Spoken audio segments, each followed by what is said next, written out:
Simpsonville is a tight-knit community. It's got that small-town Southern charm. This is a place where you bake a cake and take it to your neighbor next door. It was a great place to be a police officer. And murders and serious assaults were few and far between.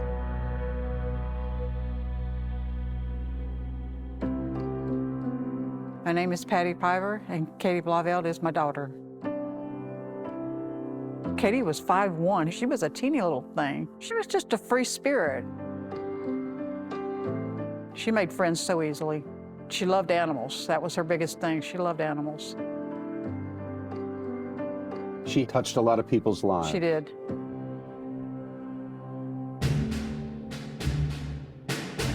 John Blauvelt was working over there at the Armed Forces Center. He was a recruiter for the military. He was someone that was respected by the community. Somebody's in the military, you can rely on them. And I think she wanted that, somebody stable and dependable. John was a catch for Katie. She married him, was happy, wanted to have kids and get their life started.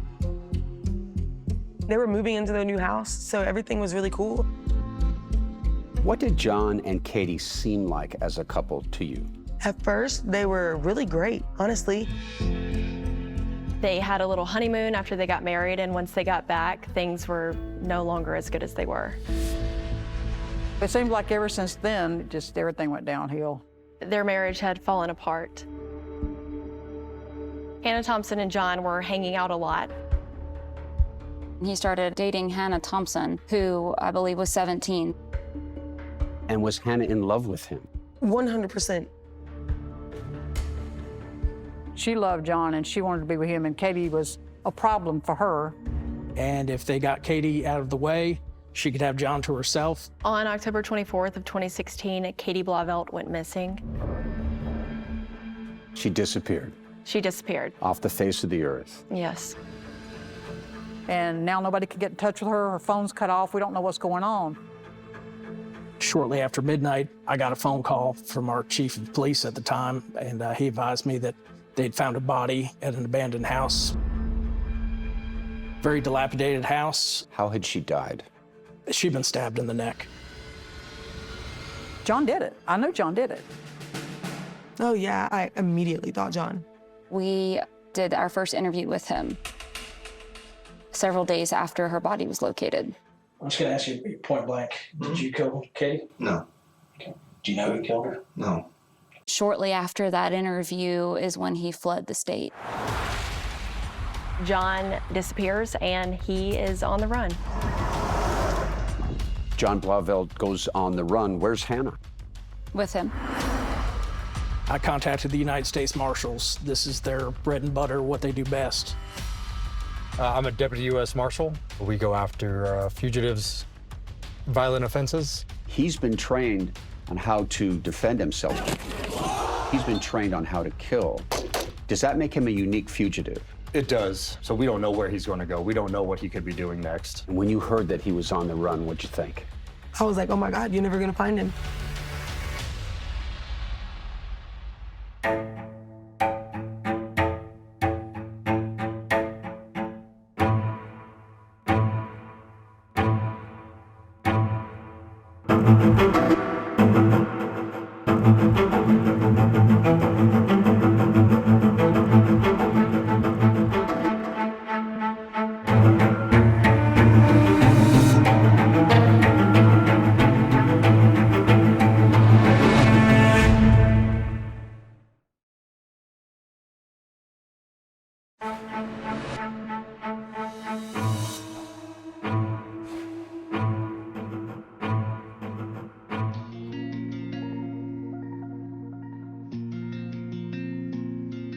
In the soft South Carolina night, in the city of Simpsonville, Katie Blauvelt was missing.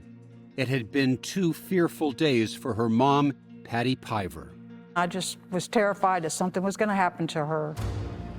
Then, past midnight, October 26, 2016, investigators Cheryl Schofield and Keith Moorcraft were dispatched to the scene.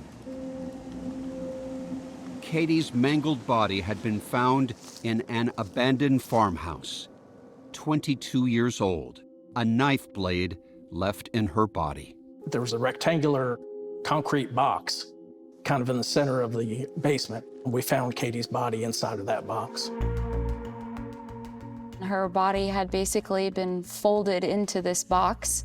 It was a picture of what you would see in a horror movie. Katie's mom was overwhelmed. I was totally empty inside. She did not deserve to be murdered. Katie's stepsister, Jennifer Piver. I just prayed and cried and just sick.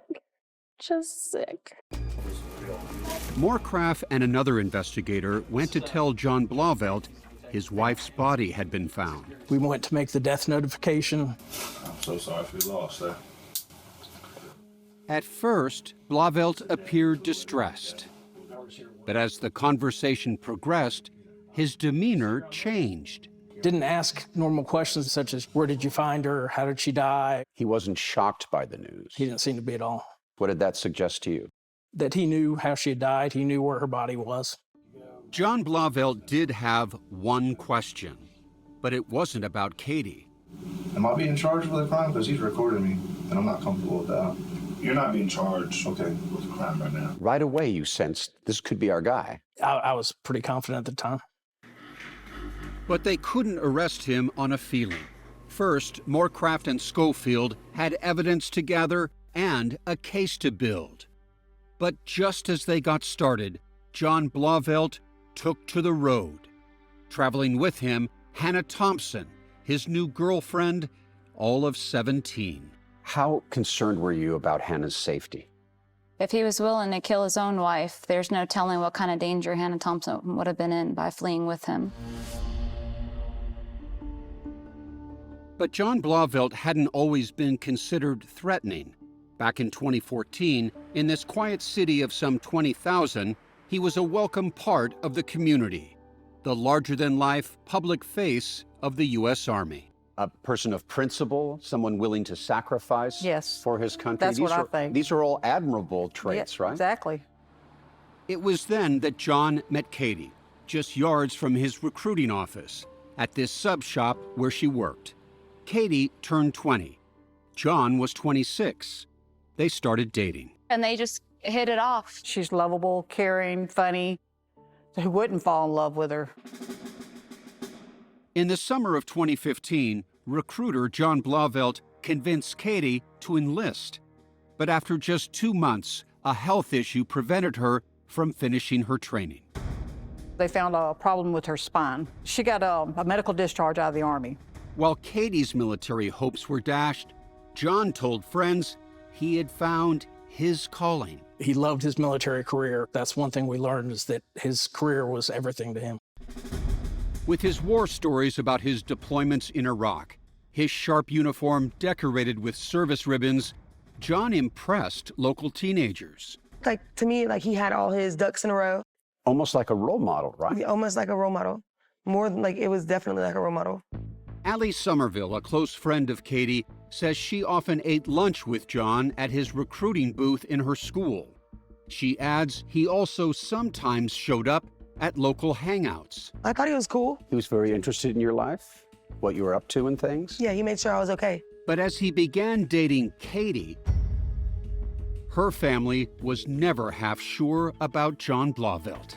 I don't think I ever had a meaningful conversation with him. Did he seem interested in you, in the family? No, not at all. Then, after about a year, and seemingly out of the blue, Katie surprised her family with an alarming announcement. She says, oh, by the way, she said, me and John got married today. And I'm in shock. She said, oh, we got married at the courthouse. They went on the honeymoon, but within 2 months, that honeymoon was over.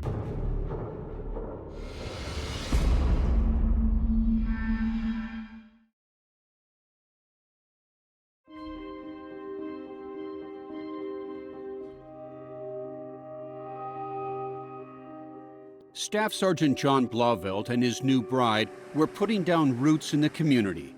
Katie had taken a job at the local PetSmart. Yeah, she's going to love that.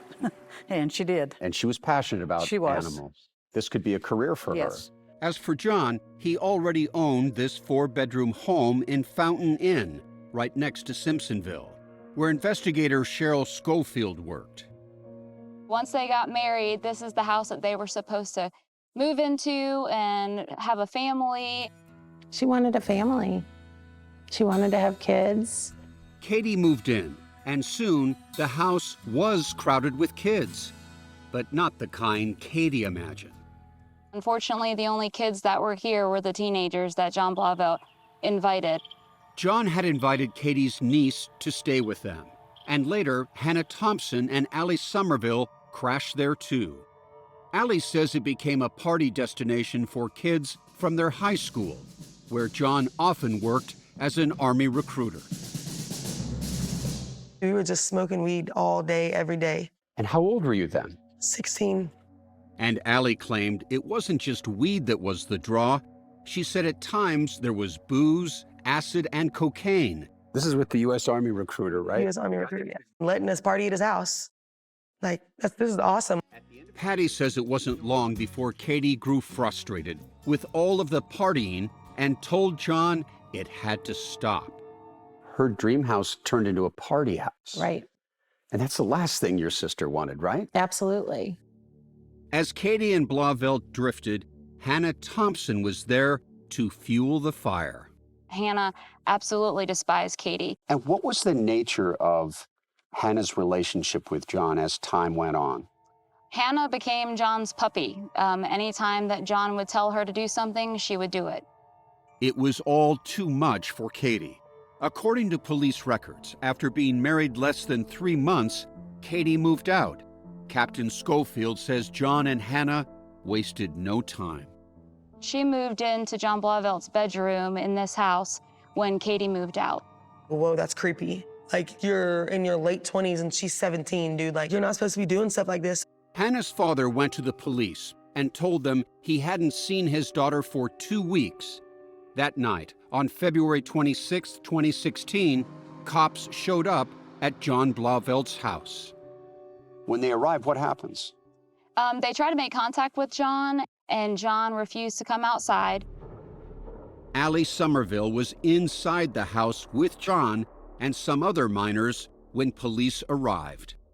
And John was like, lock the door, nobody go outside. What were they saying? Like, John Blauvelt, like, come out of the house with your hands up. But you must have been a little terrified, were you not? Terrified. These are people with weapons. Were weapons out? Oh, yeah, there were weapons on and everything. A veteran of the Iraq War, and they're having to pull their guns to get him out of the house. Yes. It's kind of extraordinary, isn't it? Yes, very much so. John eventually opened the door and was questioned by police. On February 27, 2016, he was arrested and charged with contributing to the delinquency of a minor.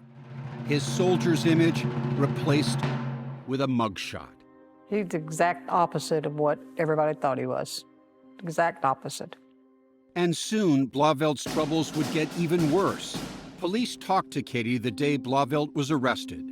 She told them about a more troubling incident she says happened a month earlier. There had been a domestic violence incident where John allegedly pointed a gun at Katie. Pulls out a gun, points it at her Right. head. Yep. Says what? That he was going to kill her and also threaten the family. Threaten the family, what do you mean? To shoot Threatened to kill you? the family. Fountain Inn Police Department investigated the matter and ended up charging him with domestic violence. A restraining order was issued preventing Blauvelt and Katie from seeing each other. He blamed her for ruining his life because there was obviously going to be a consequence from the military.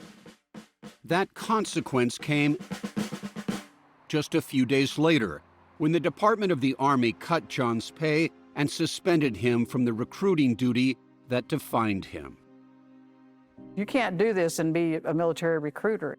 The Army reassigned him to a small back office and began an investigation that might lead to his dismissal. He was like, I can't be out in the field, like on the front lines. I'm not recruiting people for the Army. Now I'm sitting behind a desk. And that's what made him so mad. Katie quickly moved on from her short, disastrous marriage and told her mother she planned to divorce John. Your daughter moves out. Does she move back with you? Yeah. But despite the restraining order, Katie and John still had some contact, including visits to the house she had shared with John. The only reason she would go back over there was because she had her dog over there, Jupiter. For some reason, I just was terrified that something was going to happen to her.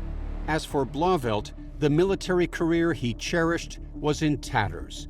And according to Allie Somerville, he planned to get revenge. Did he ever say anything about harming Katie? Yes. He did say multiple times that he was going to kill Katie. He said that she ruined his military career. That's all he's ever wanted to do in life. You destroy my career, I'm going to destroy you. Yeah. Do you think he'd really go through with it? No, never. He was very vocal on the fact that he wanted Katie dead. He wanted Katie gone.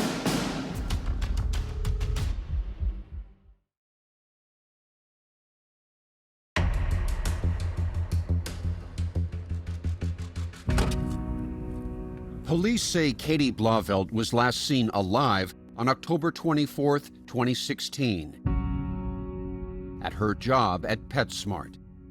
But come morning in Simpsonville, no one had heard from her. Calls to her went to voicemail. Her mother reported her missing.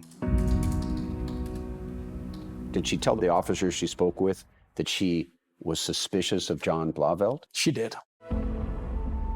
The desperate search and the painful waiting began. I didn't think she was alive anymore. It's terrifying. It's the worst feeling. You feel helpless. But after midnight, two of Katie's friends followed a hunch that sent them deep in the woods to the old abandoned farmhouse. Teenagers would go there and they would party, they would drink, they would smoke marijuana. Katie and John were known to have gone there too. The friends made their way to the basement. They were horrified by what they found. One of them called 911. 911, what's the location of your emergency? We found my friend Katie dead in Okay, the house. okay. Are you saying she's dead in the house? Yes, ma'am. Is she cold? She was very pale, and there was no response. Katie Blauvelt's body had been stuffed into that cold, concrete box. You believe Katie was killed outside the house and brought in? Yes. And we believe that she was actually killed on the gravel driveway and then drug on her face through that window. And if she's screaming, there's no one to hear. You wouldn't hear it from that house where that house was located. And you live with that every day? Every day. Doesn't get easier, does it? No. It was October 26, 2016. Investigators made that official death notification visit to Blauvelt. They got their first sense of the resentment he held towards Katie. She flipped my life upside down. Moorcraft and Schofield wanted more information from Blauvelt, and so, just a week later, they spoke with him.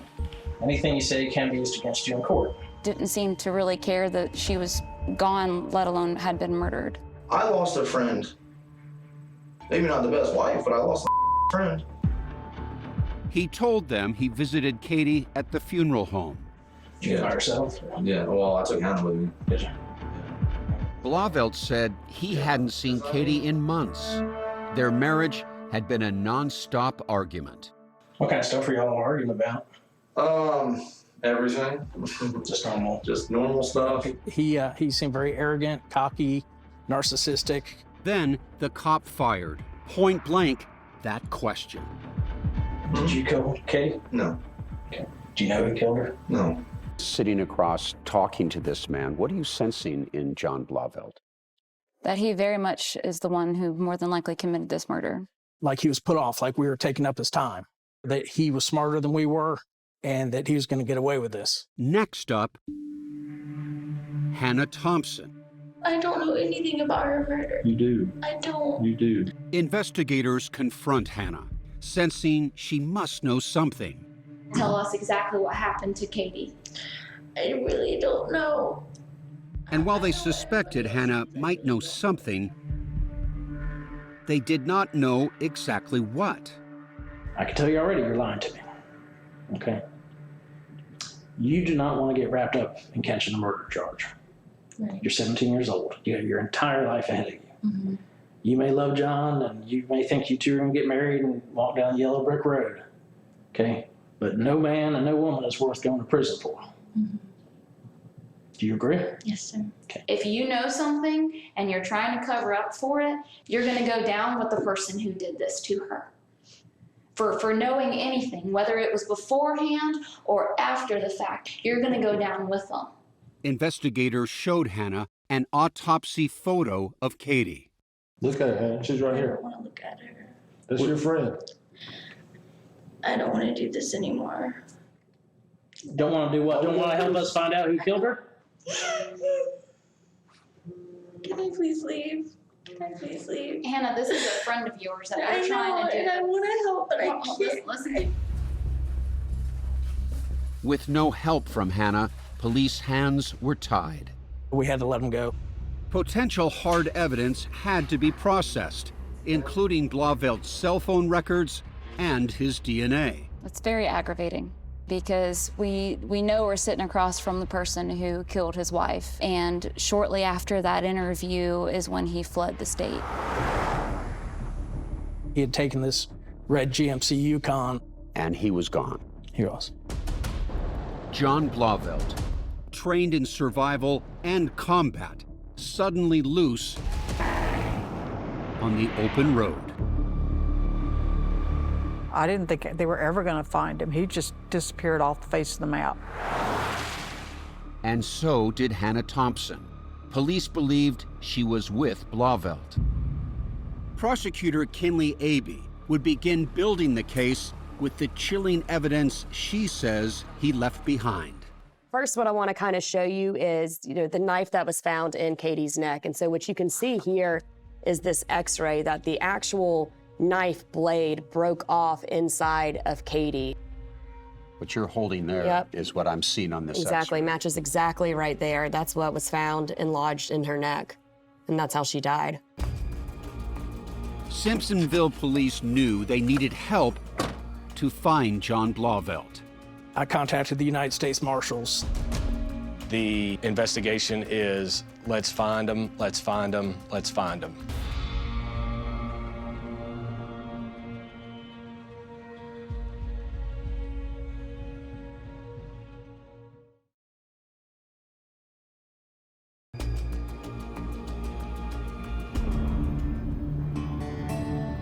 On November 18th, 2016, John Blauvelt, still on the run, was charged with Katie's murder. What kind of fugitive are you dealing with? A cocky one. John thought we weren't ever going to find him. U.S. Marshal Will Cook, based near Simpsonville, would become the point person in the hunt for Blauvelt, who had been skilled at evasion. He had training from the Army that the government provided him to avoid you guys. Avoid us. And he was good at it. Investigators remained uncertain about Hannah Thompson's involvement in the murder, if any. But they knew for sure she was traveling with Blauvelt. They uncovered photos of Blauvelt and Thompson shopping, and Blauvelt at an ATM. His red Yukon truck passing through Texas and New Mexico, heading west. Were you able to get hits on where this vehicle was from time to time? So there were a couple of license plate reader hits. But by the time police were able to respond, Blauvelt was gone. In a game like this, all the seconds count. Then, after a month, investigators caught a break. Hannah Thompson made contact with her family from Eugene, Oregon. She wanted to come home to Simpsonville. Cheryl Schofield couldn't wait to talk to her. We are very glad that you're back and that you're safe and that nothing bad happened to you. Hannah's story was that John had left her in Eugene, just up and walked away. Did you ever see John again? And, Hannah added, she had no idea where John was headed, but apparently she had enough of life on the run. She thought it was going to be a fairy tale. You know, they were going to live on the lam and make things happen, but after a few weeks of that, reality set in. Any romantic notion Hannah may have had was derailed when John got the Yukon stuck in the mud in the Pacific Northwest. Couldn't get out. Could not get out. He said that we would hike. We had to hike, like walk off the mountain, basically. Miles and miles. The couple was reduced to panhandling for change. And they use that for food? Sustainment. Hannah says while on the road, Blauvelt confessed, sharing the awful details of the killing. He told me that the knife broke. I can't believe that he would do something like that. What else did he tell you about it? I know it's hard. He told me that the last thing she said was that if he let her go, that she wouldn't call the police. Where were they, Hannah? In the house. An adult can psychologically take advantage of a child. Do you believe in a way that's what was going on between John and Hannah? Absolutely, yeah. And he was just crying and screaming and like, he was like saying that he did all that stuff for me, like. Did all what stuff? Like killing Katie, like, he was like, I did that for you. And like all that kind of stuff, like trying to make me feel like it was my fault.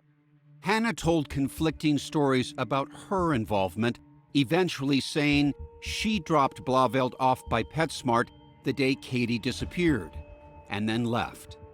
Hannah says she did not know he planned to kill Katie, but later that day, he asked her to help hide Katie's car.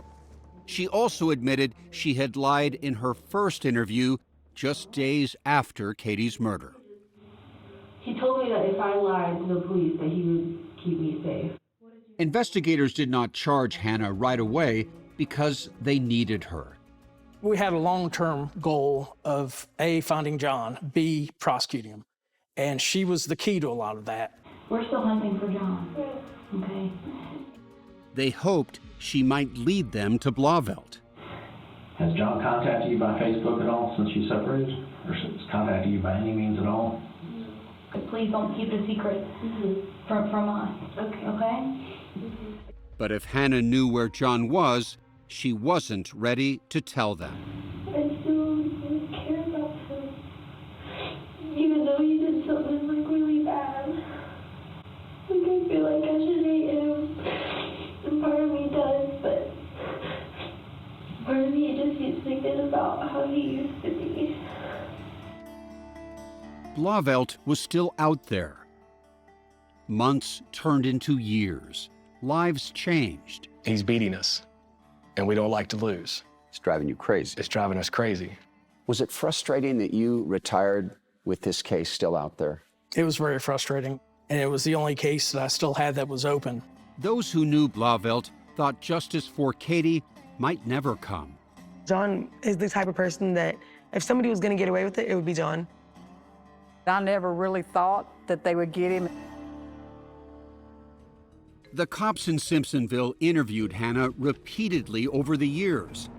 Then in 2022, 6 years after Katie's murder, Hannah finally revealed a secret. She had been in regular contact with Blauvelt for years. We have been talking the whole time. Like at first we were talking every single day, multiple times, like for hours a day. Did anybody know you were still talking to him? Hannah told investigators how they communicated. At the very beginning, we were communicating on Facebook Messenger. And then after that, we were talking on Snapchat. She said their conversations ended in 2019. Authorities believe Hannah had matured, with time and distance away from John. She told them she realized what she had done was wrong and gradually offered more leads. John might still be in Oregon, and she added John told her he had been living with another woman for years. Because honestly, she's in danger too. Based on some of the information that Hannah gave us, zoned us in on John's new girlfriend in Medford, Oregon. Medford, a small city in the Northwest. Investigators jumped on the lead and discovered a phone number that John had used to text a mystery woman. And this sounds tantalizing, isn't it? Very tantalizing. Marshal Chris Tamayo is Will Cook's colleague in the Northwest.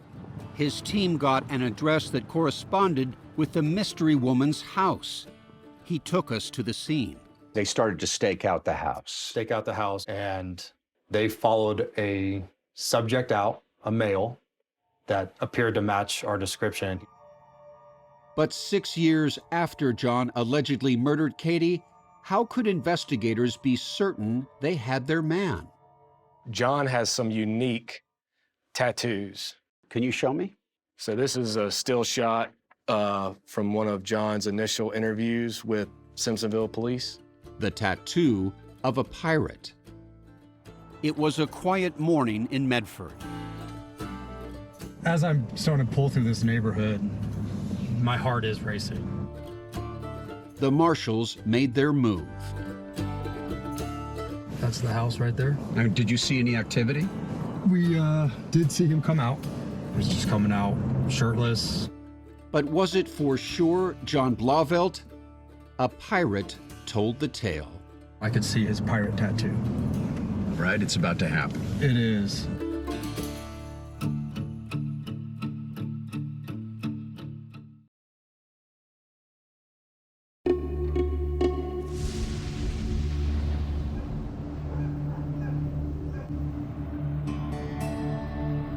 On July 20th, 2022, some 6 years after Katie's death, Chris Tamayo joined marshals and other law enforcement for the takedown of the man they believed killed her.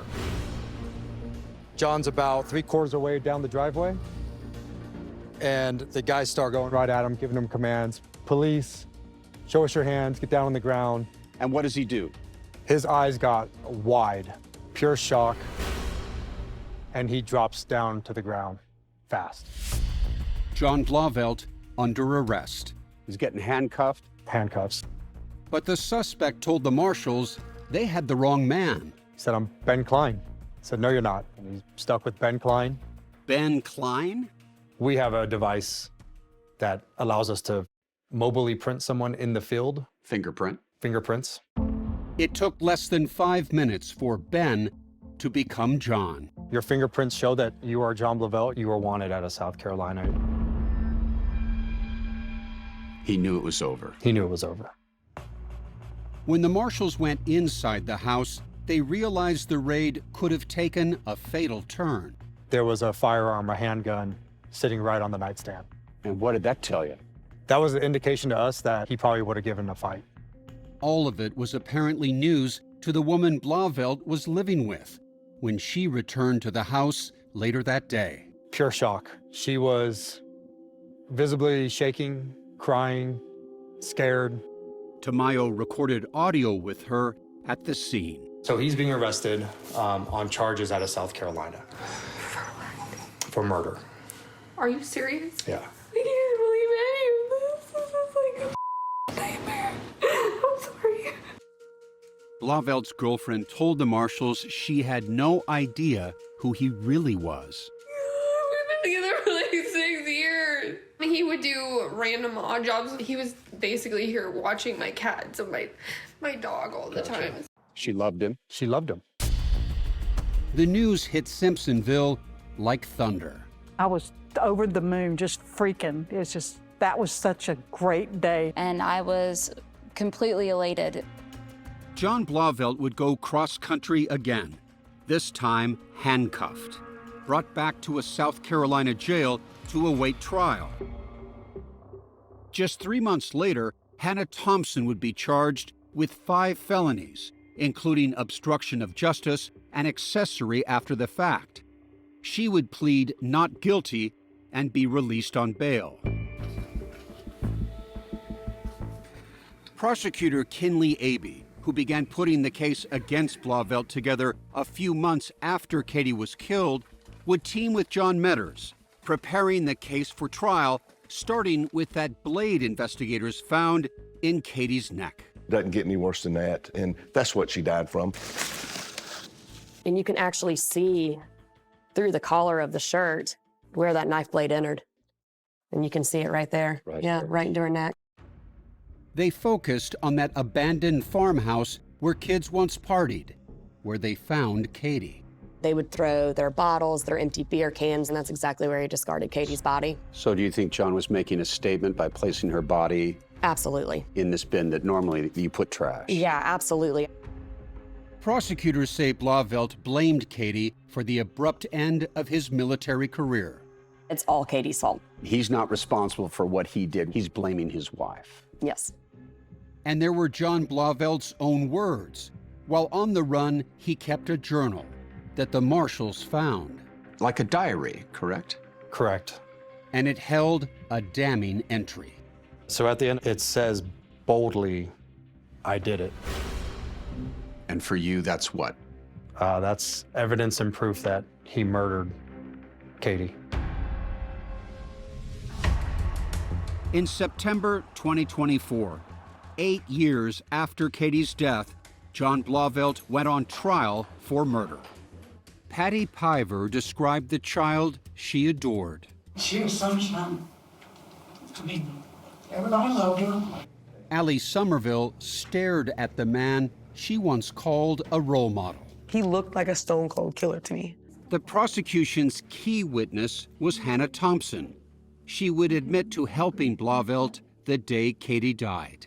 You love John Blauvelt? Yes. You helped him hide Katie's car after he killed her? Yes. You didn't know he killed her that time, No. but you did help him. Yes. And prosecutors played this grainy video. Hannah says it shows John Blauvelt getting out of Katie's car and into his. Hannah was at the wheel of his Prius. Was that what you wanted to do? Yes. In those cars? And the Prius, yes. Once on the run, she says he told her the details of the murder. He had told me that he killed her. He told me that he stabbed her in the neck. He said that he threw her phone into water that was on the ground in the abandoned house. And he said that he had to cover up her blood with dirt. But Blauvelt's defense team, Paul Neely and Anna Walker, made Hannah admit that her story changed over the years. You've lied to your friends and your family. Yes. And you kept lying. Yes. Then the defense zeroed in on the lack of DNA evidence at the scene. Was there any DNA that tied John Blauvelt to this murder? No. There was no DNA match to John Blauvelt. And what about John Blauvelt's journal, in which he wrote, "I did it"?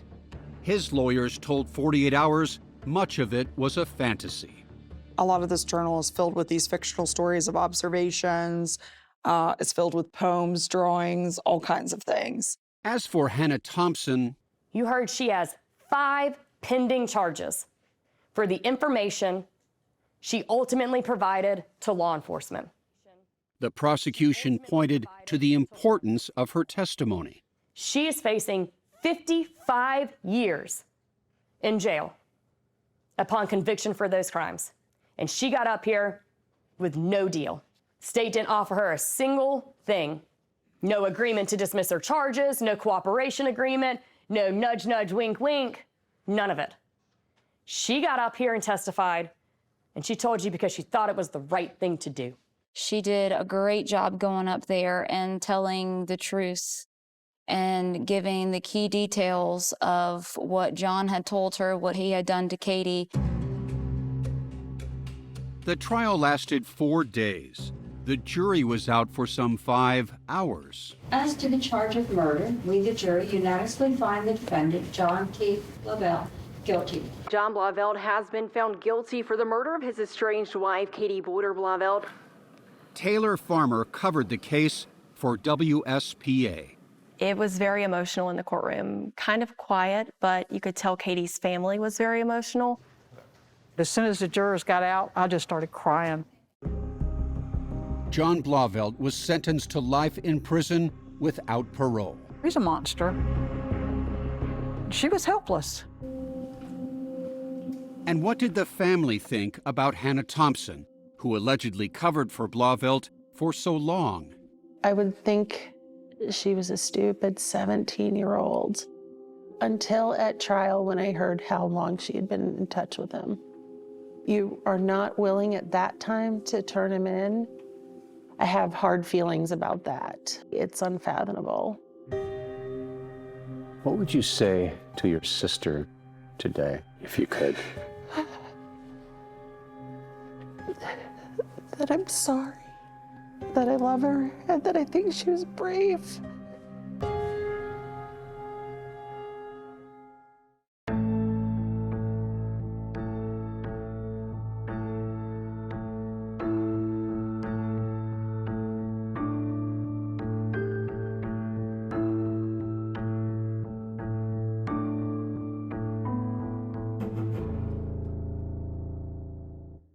CBS next Saturday. A wife terrified of her estranged husband I don't want him anywhere near me. is found shot to death. Lady down, lady down. The hunt was on. You leave no rock unturned. But could her murder have been prevented? I knew this was going to happen. 48 Hours is all new. CBS next Saturday, 10/9 Central, and streaming on Paramount+.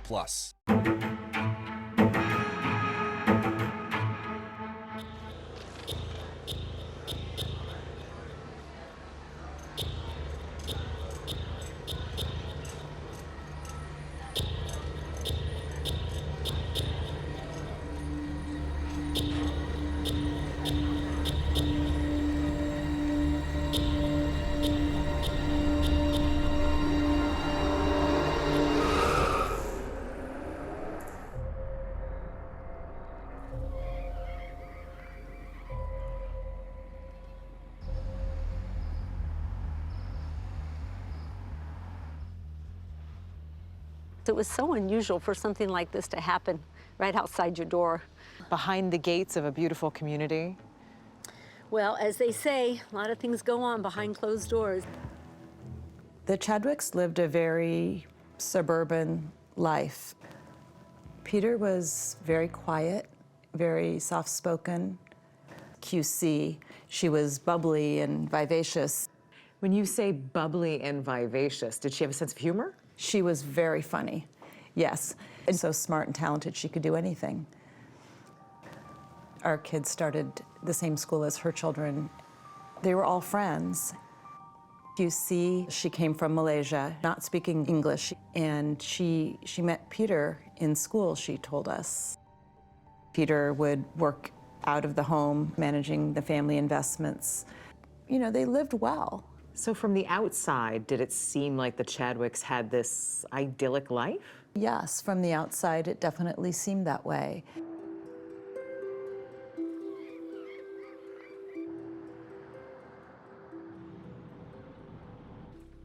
I work out of my house, so my office just faces the street here.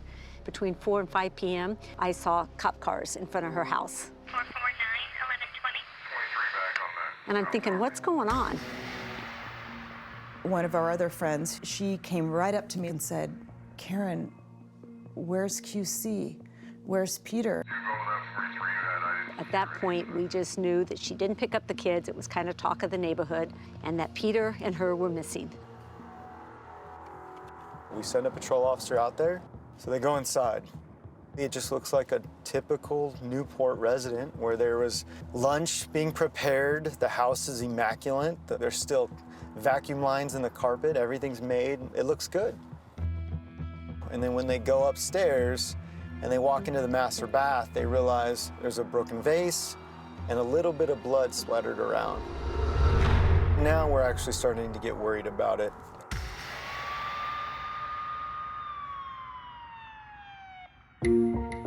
Investigators quickly identified Peter as a primary suspect in his wife's disappearance. Chadwick was arrested, but made bail, and then he just disappeared. In January 2015, Peter Chadwick becomes a fugitive from justice. The search intensifies for a millionaire fugitive accused of murdering his wife and skipping bail. We had no idea this manhunt was going to become the logistical monster that it has. I mean, this manhunt has really expanded the entire globe. But now that manhunt is over.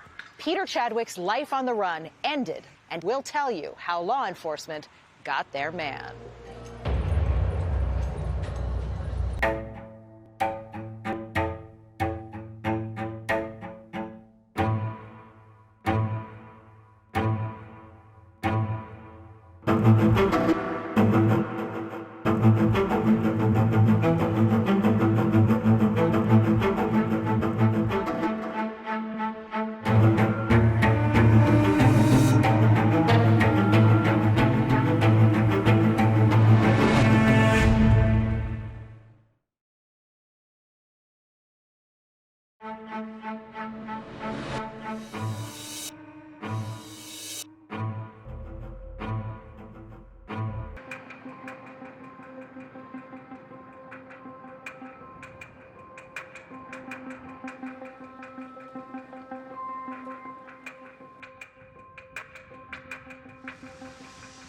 After nearly 5 years on the run, the international manhunt for Peter Chadwick, accused of killing his wife, QC, ended August 4th, 2019.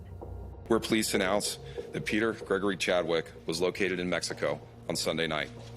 With the help and cooperation of the United States Marshal Service and authorities in Mexico, he was flown to Los Angeles International Airport, where our detectives took custody of him. But how did it come to this? It's a twisted tale that began on a picture-perfect autumn day back in October 2012 in this posh neighborhood in Newport Beach, California. The couple had been living the good life, enjoying the trappings of wealth and raising 3 sons. Their oldest was away at boarding school, and when his 2 younger brothers headed home that day, the family's world turned upside down. So these boys got out of school, and what happened? So they get out of school, and a bus drops them off at a bus stop near their house in Newport Coast. Sergeant Ryan Peters remembers that day. A neighbor saw them sitting at the bus stop past the time that they typically get picked up by either Peter or QC. So she stopped and asked, "Have you reached your mom and dad?" And they said no, they haven't been able to reach them. They were calling them, and nobody was answering. It was very unusual for the Chadwicks not to be punctual. Lieutenant Brian Moore was called in later. Dad should be here to pick them up. Dad is always here. Normal protocol during a missing persons case is we're checking with friends, we're checking with relatives. And checking the hospitals, checking with family, neighbors. Anybody have any idea where they are? All attempts to locate them were a dead end. That same night, with their parents still missing, the boys slept at a friend's house. Investigators combed the Chadwick home for clues. And then when they go upstairs and they walk into the master bath, and that's when patrol realizes there's more to the story. In the master bathroom, they initially saw the broken glass, decorative glass that was around the bathroom tub, the edging.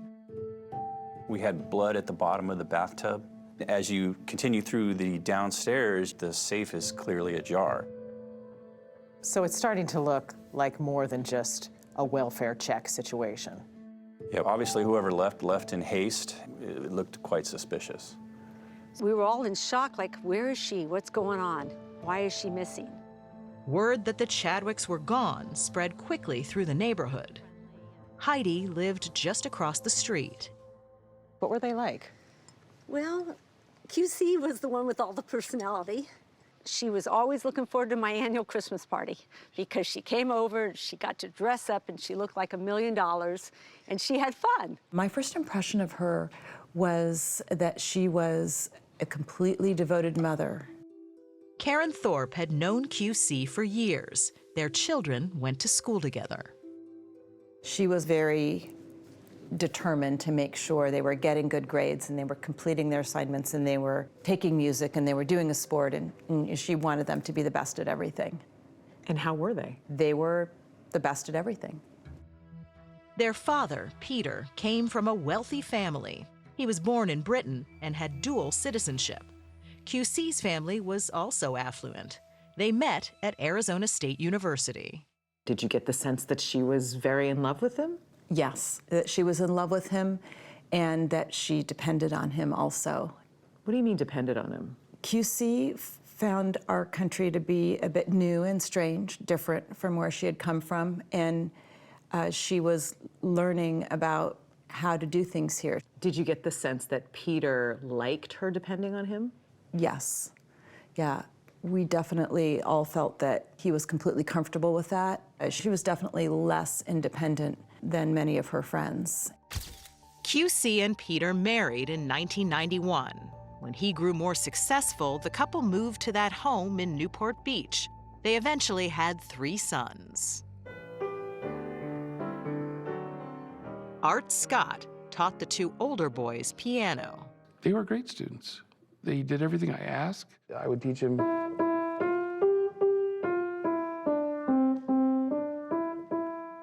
Then after a few months, after he got more advanced, I would teach him. And it would expand beyond that as he got committed and did more work. They're very bright kids. I really enjoy being in their home. She always had a beverage for me and something to eat every single time. And that doesn't happen, every day and for all the clients that I see. And so she's very congenial, very much making me feel warm in her house. And what was Peter like? He almost seemed painfully shy when we first met him. I felt like I never really knew him very well. What did Peter do? At first, we didn't really know. We thought he ran his own business, and then we learned he managed some apartment buildings. Was Peter kind of a mystery?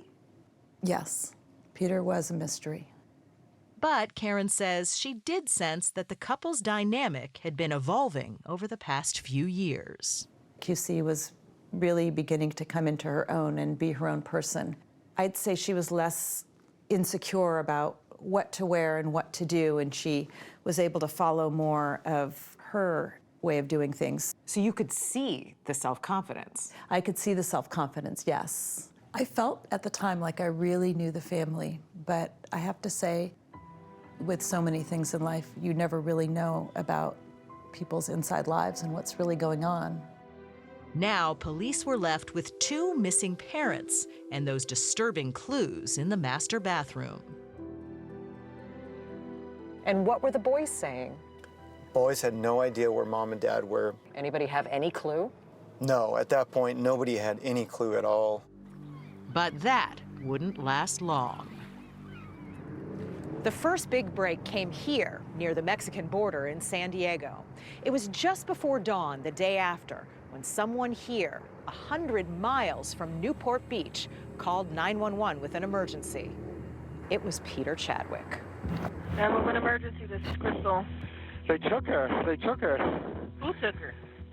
The guy broke into my house. He drove me here. He had a friend.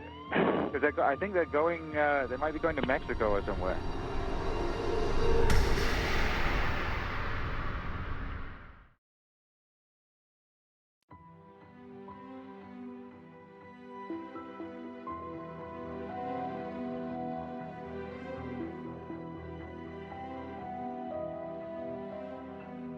In these surveillance pictures taken at a gas station near the Mexican border, you can see Peter Chadwick. He's about to make that 911 call.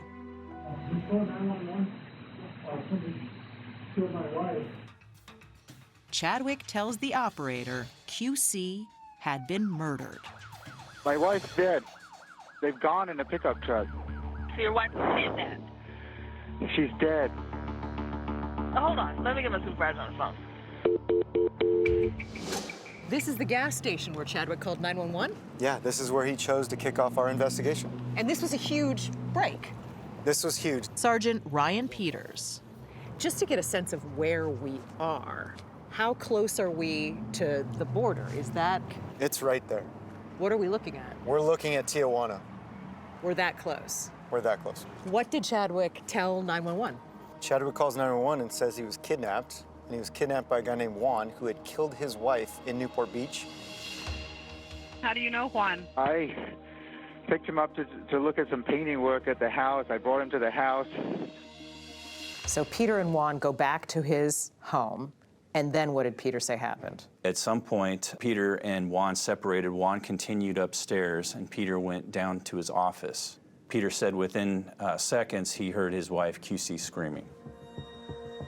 And he hears QC scream, "Peter, Peter." And as he runs upstairs, he sees Juan strangling QC, who's in the bath in their master bedroom, and he's drowning her. How do you know she's dead? She drowned. She drowned. Her body was stiff even. As he goes up and sees this, witnesses this, he's held at bay by Juan with a 2-inch pocket knife. Chadwick told police he was helpless to save QC. And instead of being able to rescue his wife, he's held at bay by Juan, and Juan proceeds to finish killing his wife. Then, Chadwick said, Juan ordered him to help get QC's body out of the tub and wrap it in a blanket. And Peter says he walks over and grabs a green blanket and wraps her up in it, and that's the blanket they used to take her downstairs. With Juan at his side, Chadwick said he was forced to drive all through the night with his wife's body in the back of his SUV. I've been driving with him. I think they might be going to Mexico or somewhere. I want you to get him.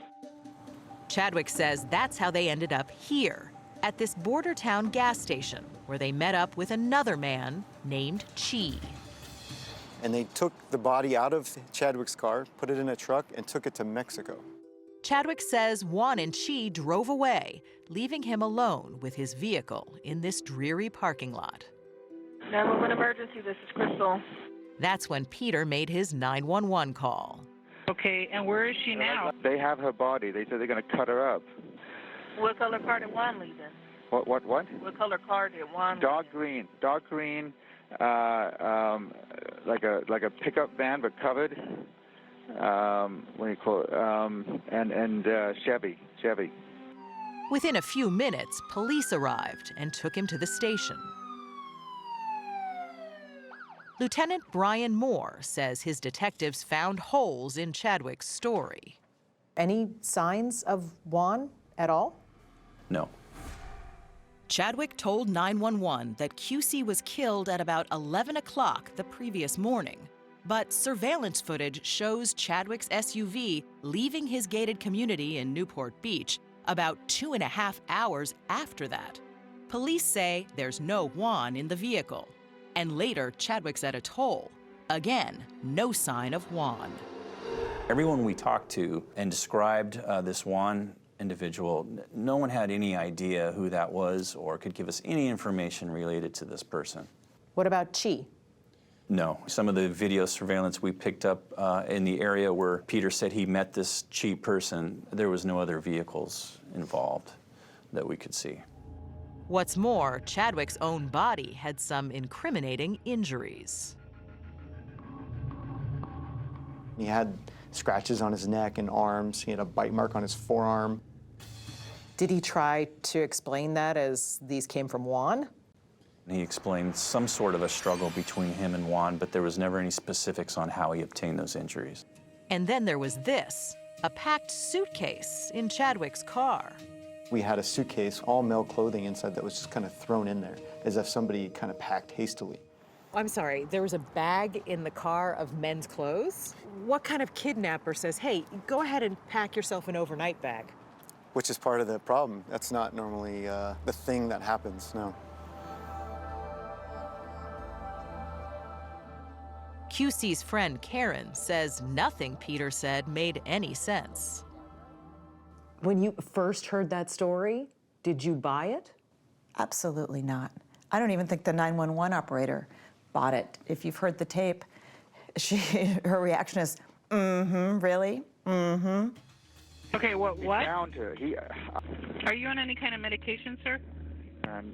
Not that heavy one. Okay, but this happened yesterday at 11. You're now calling us at 5:30 in the morning. Detectives weren't buying any of it either.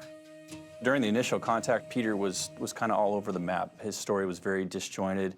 He'd go through the range of emotions, crying, however, the officer never saw a tear, to moments of anxiety and just complete quiet. So he went from great displays of being distraught to nothing.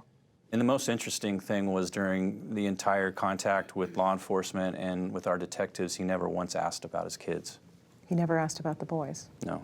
And we're talking, he hasn't seen them since the morning prior when he dropped them off for school. What did that say to you? 20. To me, it means that he's more concerned with his story, creating an alibi. Than he is about his own sons? It appeared so, yes. People's first feeling was that there had been a takeover robbery and they had both been kidnapped, and I don't even know if there was speculation in the media about that, but I never for a moment thought that it happened. I somehow knew he had killed her. Hear more of Peter Chadwick's bizarre 911 call on Facebook at 48 Hours.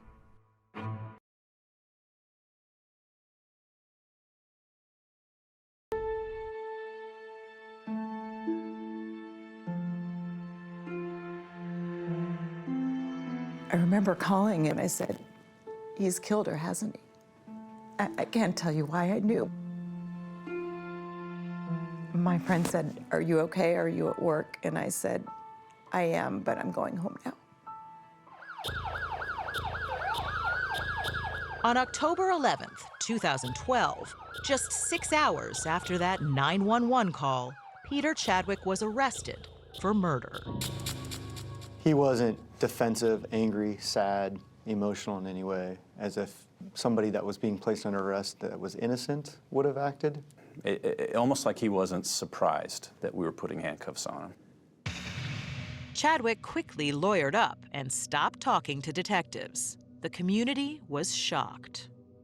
Just unthinkable that he would do that, that someone would do that, and that she would be gone.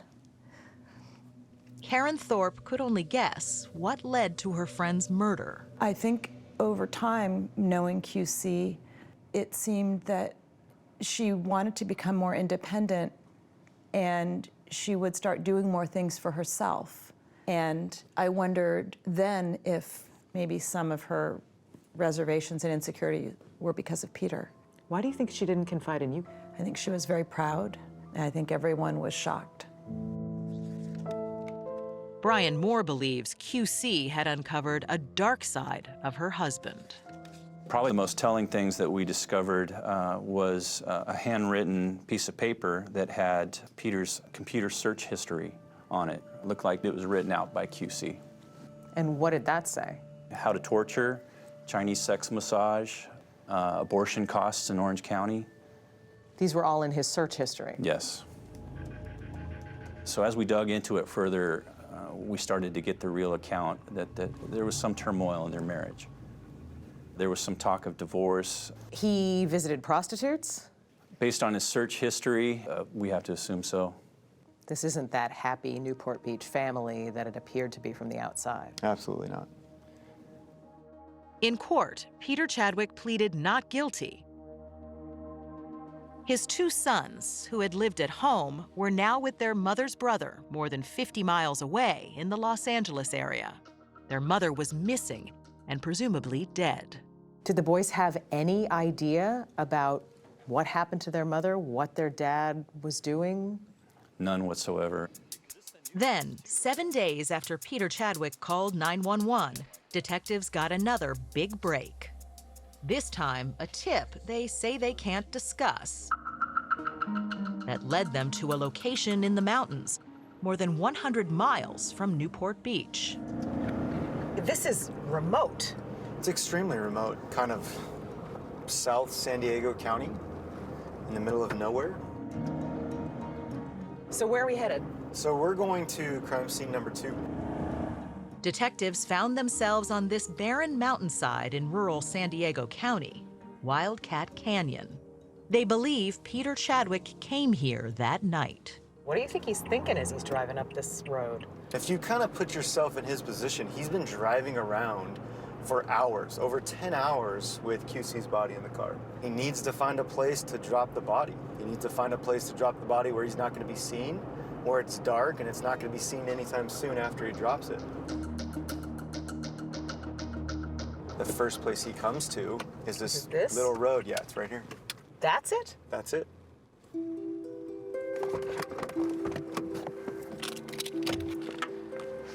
So this is where he stopped.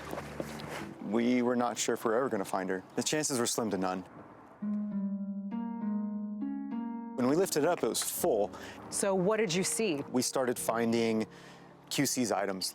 We found nice bags. We found a really nice purse. So we set those aside. When we opened up the bag, that's when we found QC's ID, her permanent residency card, $10,000 cash. And all of this stuff is the stuff that he described Juan taking with QC's body into Mexico.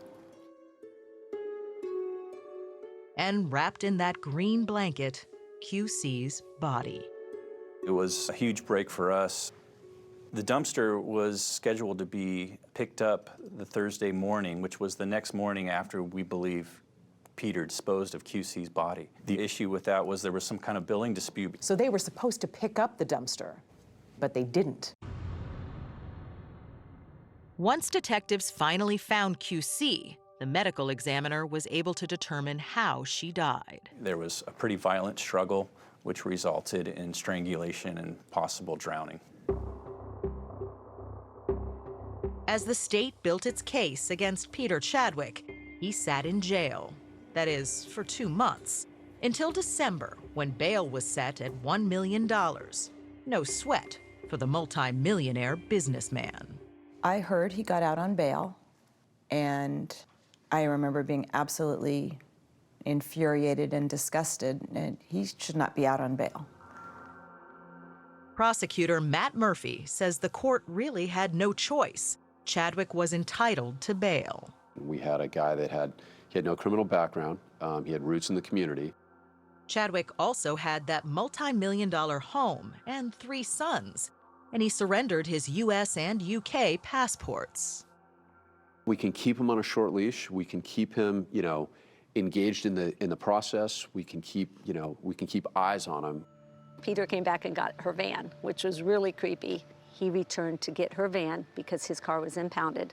So he drove off with her van, and I was just happened to be out in the street, and he gave me a nod, and I'm just like, turned my head in disgust.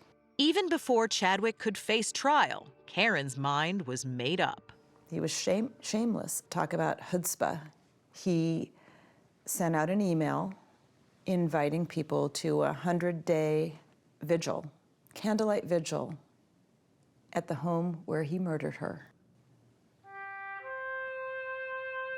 How can you kill your wife, throw her in a dumpster, and hold a candlelight vigil at the home where you killed her? 2 years passed. Chadwick moved into his father's home in Santa Barbara, a swanky town up the coast. All 3 sons ended up in boarding school.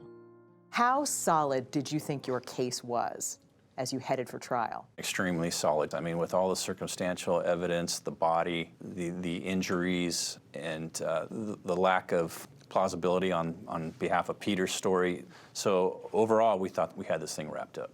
So as you're looking down the road, you're thinking Peter Chadwick is going to end up where? In prison. But Peter Chadwick had other plans. Breaking news to tell you about an accused murderer on the run from California.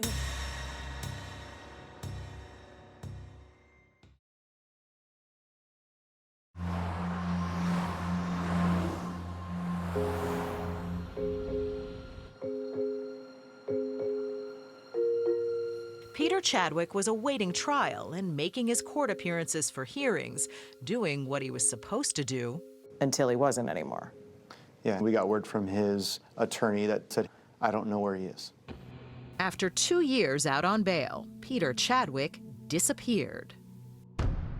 This is one of the most wanted suspects in the entire United States. What do you mean he's gone? Didn't somebody keep an eye on this guy? Prosecutor Matt Murphy was outraged. Nobody thought that he would flee from his sons. He abandoned his family. He made his attorney look terrible, and he thumbed his nose at the court and the justice system. Is part of this just that rich guys can get away with an awful lot?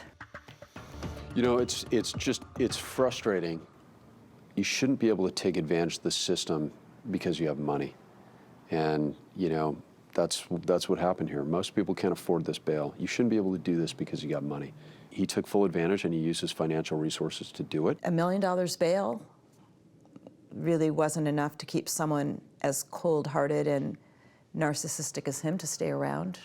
At first, investigators heard that Peter Chadwick might be dead. Initially, Michael Chadwick started relaying information that he was suicidal. So Michael Chadwick, Peter's dad, said he was going to kill himself, that Peter was going to kill himself. He alluded to the fact that he was suicidal. I don't know if it was his attorney or his father had said he had been despondent and suicidal. No. By the time investigators realized that he'd flown the coop, Chadwick was long gone. He had a 3-week lead on them, and he'd been studying up.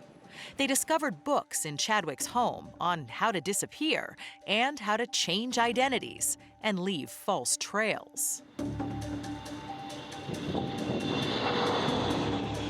Investigators learned from a taxi company that someone, who police now believe was Peter Chadwick, took a cab from his dad's house to this airport here in Santa Barbara.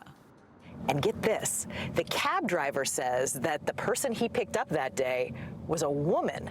So was Peter Chadwick in disguise? When he got here, he went inside with his suitcase.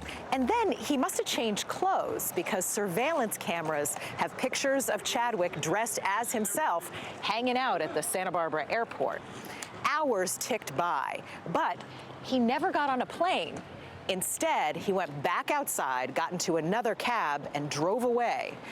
And that's the last anyone here saw of Peter Chadwick.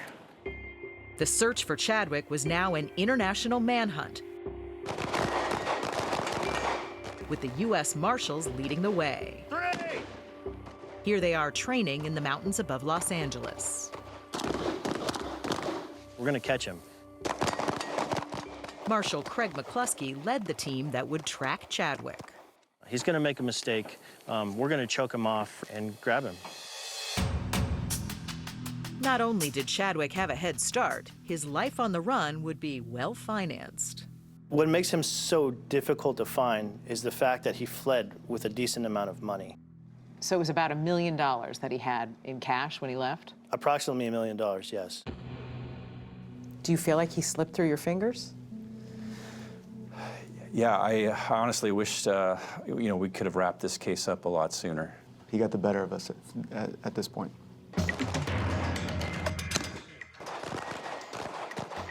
Once you find a string, you got to start pulling on it. And we found a couple strings. Before the final tip that led investigators to Mexico, tips had come from everywhere. The countries that we've had active leads in that we've pursued include Japan, they include Canada, Belize, Panama, the Ukraine. McCluskey was convinced Chadwick was getting help while on the lam. I didn't think this case was going to turn into what it did. But I think one reason that it did is not because Peter's smart. It's not because he was savvy. It's not because he outsmarted us. It's because he's getting help. And I think once we cut him off from his source of help, that he's going to make a mistake and we're going to catch him. Karen Thorpe had always hoped whoever was helping Peter Chadwick might have a change of heart.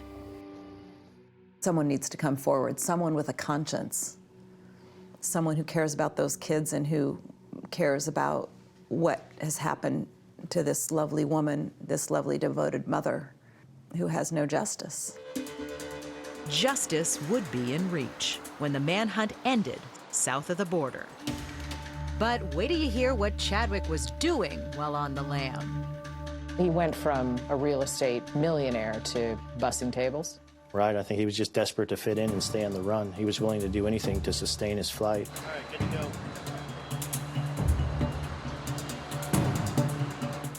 Learn more about Peter Chadwick's life on the run in Mexico at 48hours.com.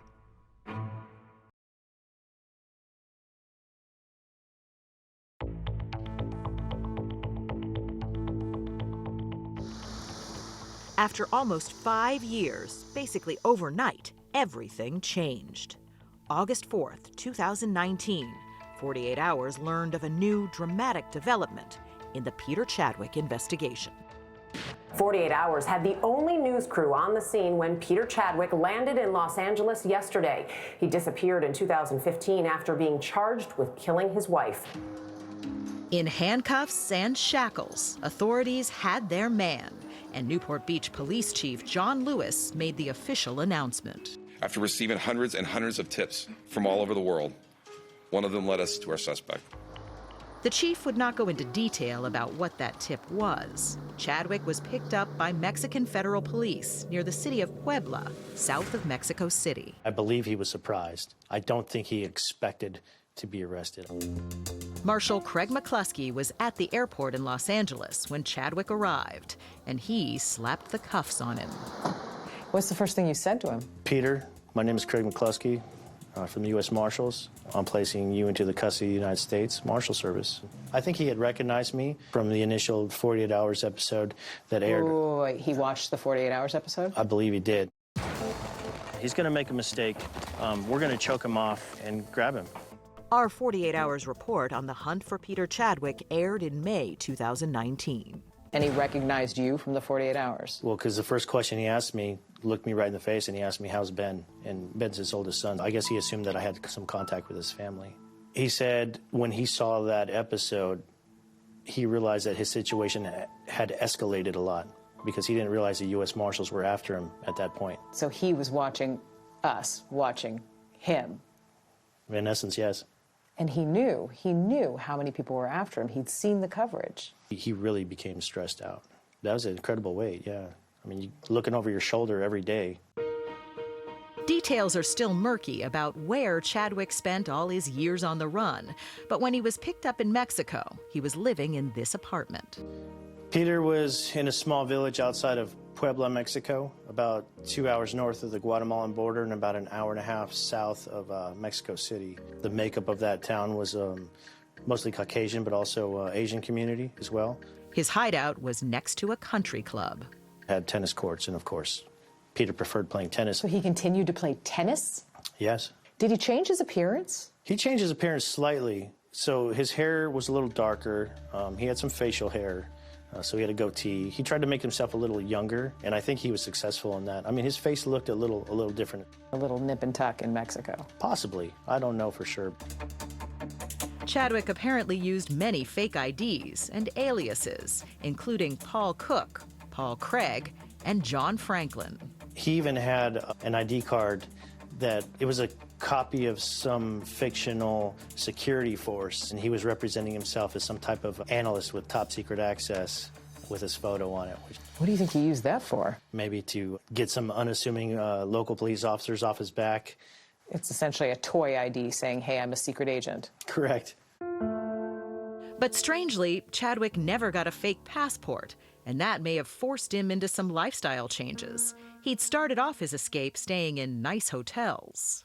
And he stayed in some fancy hotels at the beginning? He did stay in hotels. I think he started to change his pattern when Mexico started changing some of their immigration laws where they required visas for non-citizens when they checked into hotels, which forced him into, more discreet places like hostels, that would accept cash and no identification.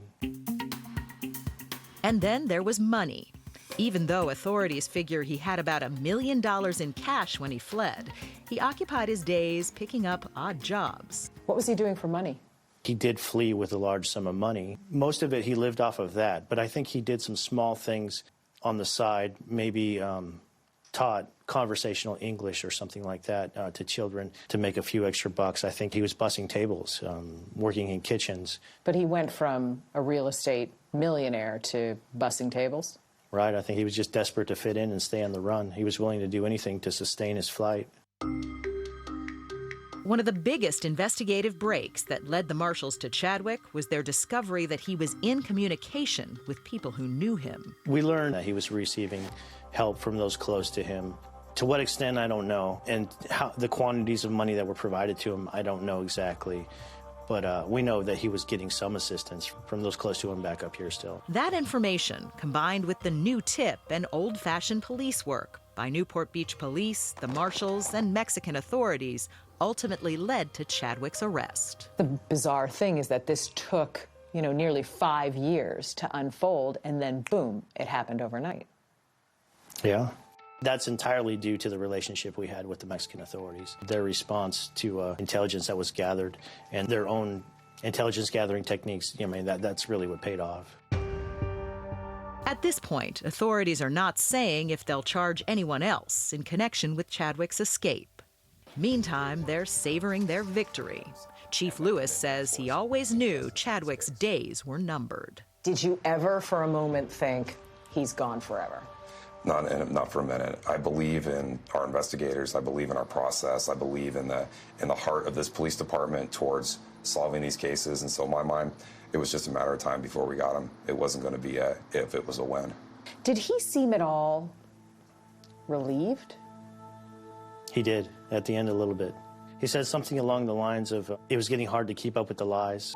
Police say he was captured in Mexico. For Karen Thorpe, QC's close friend, Chadwick's capture brings mixed emotion. What's it like to see that? I'm angry.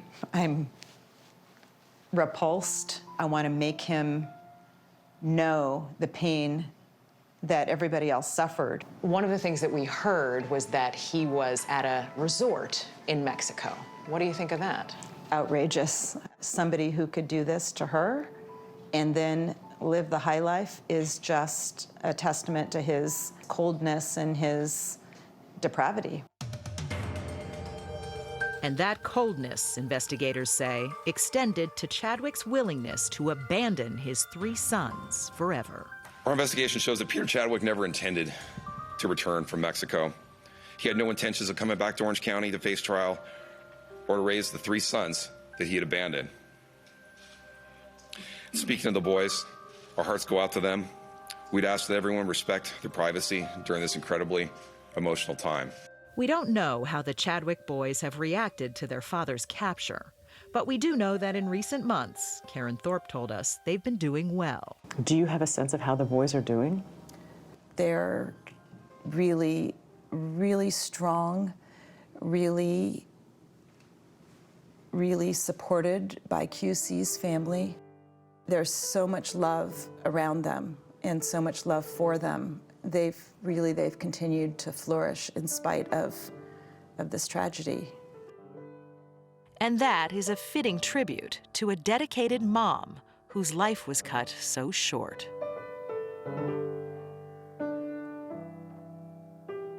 We lost in QC a mother who cared for her children deeply and who loved life and loved vibrancy and loved to give her children all that she possibly could.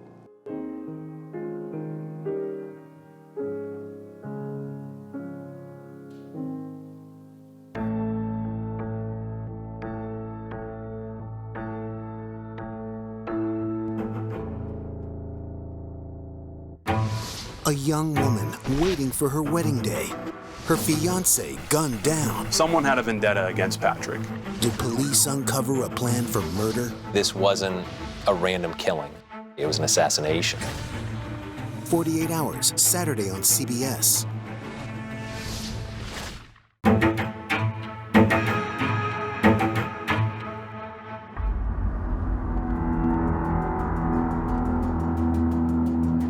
I'm no different than any other teenager in America.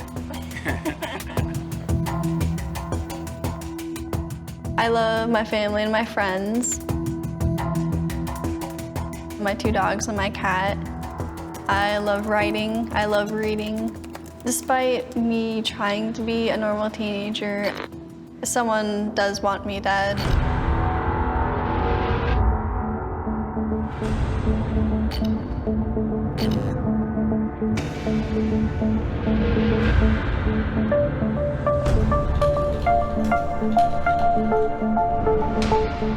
This is the picture of me, a description of me, where I lived, where I worked, that Mastermind 365 posted about me. On the Murder for Hire website? Yes. Hi, My name is Yura. We have hundreds of gang members, criminals, and people who love to kill for money.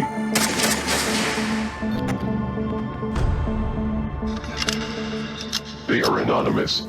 You are anonymous. So come and get rid of those nasty problems.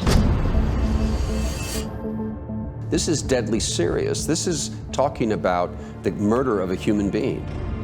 It definitely changed my life. I kept looking over my shoulder. I didn't know who I could trust. I could be killed on my way to work. I could be killed on my way home from school, and that terrified me. You can submit your orders to kill the people you hate.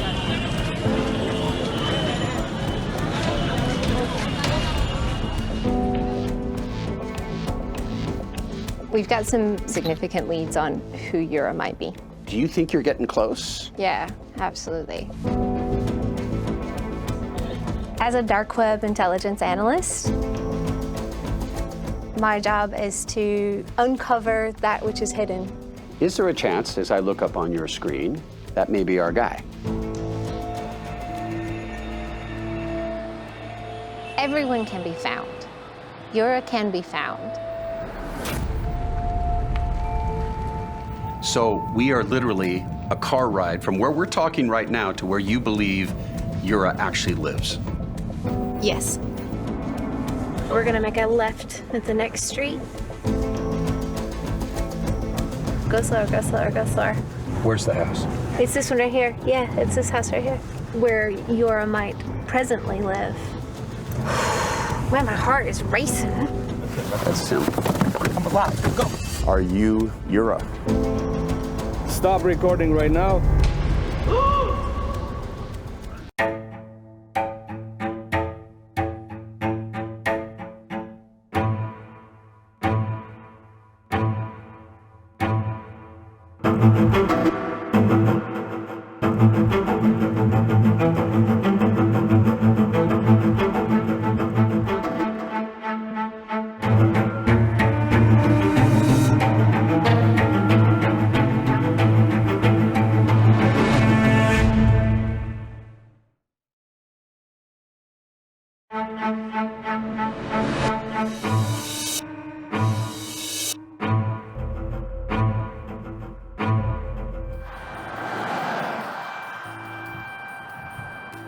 Late on a frigid night in February 2019, 18-year-old Alexis Stern was driving near her hometown of Big Lake, Minnesota, when she says she noticed a white van in her rearview mirror. So we started driving around town, taking detours. But the van stuck with her. In a growing panic, she called authorities, who later located and spoke with the van's driver. He claimed he was lost. He didn't know where he was. You have no doubt you were being followed, right? Yeah. Alexis had every reason to be worried because of something that had happened just months earlier when, out of nowhere, the police had called her. We have to talk to you. It's dire and you need to come now. It's dire, he says. Yes, he said it was urgent. I had no idea what to expect. Did someone die? Is someone hurt? Like, am I in trouble? When Alexis arrived at the police station, she got stunning news. He was just like, I think you should sit down. Someone put a hit out on you and they want you dead. I was like, this is a joke, right? It was not a joke. On the dark web, someone using the alias Mastermind365 had gone to a hitman for hire site and paid about $5,000 worth of Bitcoin for Alexis to be assassinated, giving chilling details.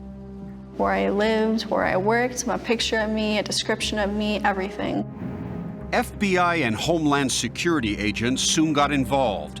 Although many dark web sites are scams, Alexis knew someone out there wanted her dead. And that terrified me. Authorities promised to investigate. The aspiring horror book author had read about the dark web, a hidden online marketplace where criminality ranging from human trafficking to illegal weapons is advertised for sale. even murder. The more you start to dig, the darker it starts to get. It was in 2017 that 48 Hours first investigated dark web murder for hire. The next year, we exposed about 20 active murder plots. Police received a tip from the CBS News program 48 Hours. 48 Hours alerted law enforcement, leading to arrests in 2 states and 2 foreign countries. Our investigation also led us to this mysterious figure known as Yura, who has been operating hitman sites for about 5 years. We don't know his real name or location, but he sent us these video diaries. I am doing this video diary entry to give you official statements. Looking for criminals on the dark web is not for the faint of heart. For most of her career, this woman has lived in the shadows. I was a member of the intelligence community. Now, she's a CBS News consultant who we hired to help us look for Yura. What makes it challenging is this isn't your traditional law enforcement investigation where there's DNA and there's fingerprints and a weapon and a crime scene. Lisa, as we'll call her, has altered her appearance for this interview. In the world of the dark web, DNA is email addresses, usernames, passwords. Lisa analyzed Yura's writings. His English is very good. But she says the evidence suggests he is foreign-born and doesn't work alone.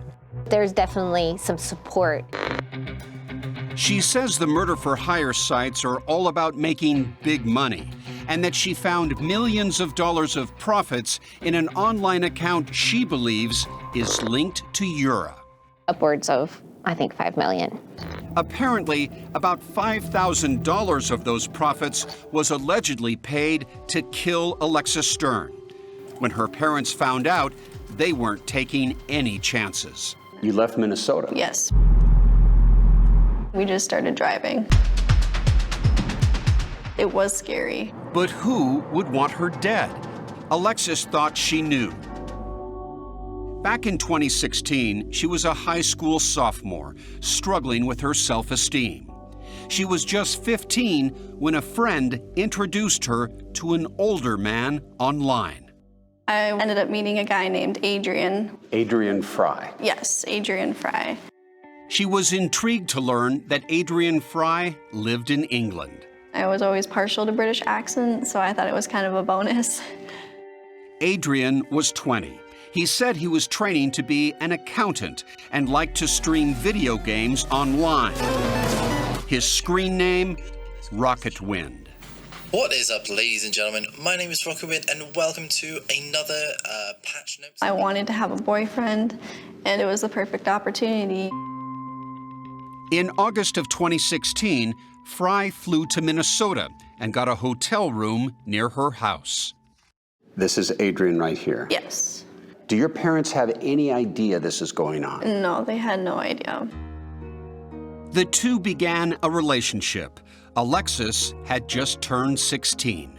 He was already pretty much talking about getting married, honestly. He was 100% set on being with me. Adrian Fry visited Alexis twice more, in the summer of 2017 and in the spring of 2018.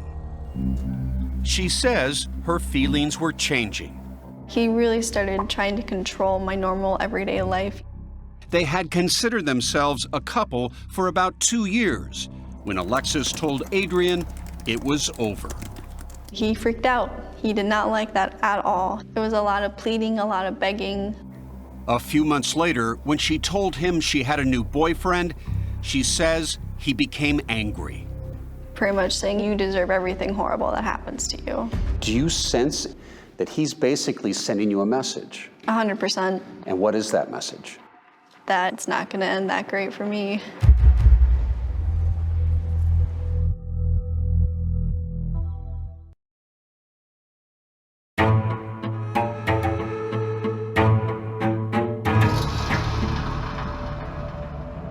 Someone could sneak into the house and kill me. I could be killed on my way home from school. We asked Alexis Stern to read the disturbing emails between the person who wanted her dead, codenamed Mastermind 365, and Yura, the alleged murder-for-hire kingpin on the dark web. I can see on your website that the services you offer are murder, assault, and arson. A kidnapping is the job that I had in mind. Mastermind 365 sent this picture of Alexis to Yura. Then, for some reason, about a week later, he upgraded his order from kidnapping to, "I would just like this person dead." I would just like this person to be shot and killed. It was another cold and clinical Minnesota hit order that triggered our original dark web murder-for-hire investigation. In 2016, a 43-year-old dog trainer named Amy Allwine was killed in nearby Cottage Grove. Police questioned her husband, Stephen. We're a normal family. There's nothing unique, nothing strange. Like Mastermind 365, Stephen Allwine had paid Yura thousands of dollars to arrange a hit.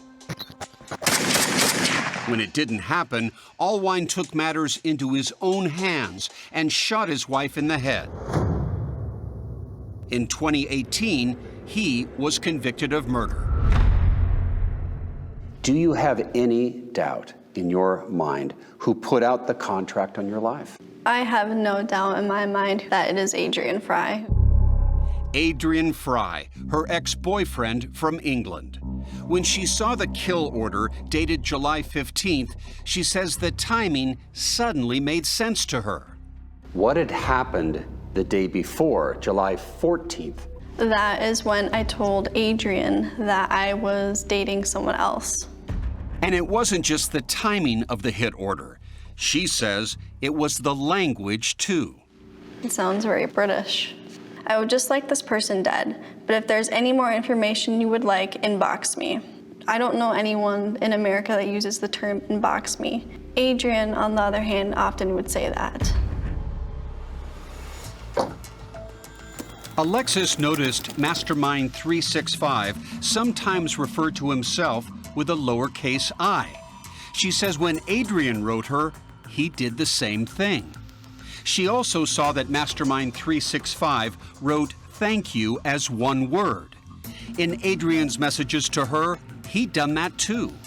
It's a quirk that would become more significant later in our investigation. And there was more. Mastermind 365 to Yura. My problem is that I don't currently have an extra $5,000, but I will have it in about a week's time. This part is from Adrian to me. If there is a chance you may like me in years' time, then I will happily wait. The phrases week's time and year's time are common in British English. In writing them, both Mastermind 365 and Adrian Fry had left off an apostrophe. So there's a couple of phrases that matches Adrian's patterns. Yes. She also realized Mastermind 365 seemed to have grown impatient with Yura over time.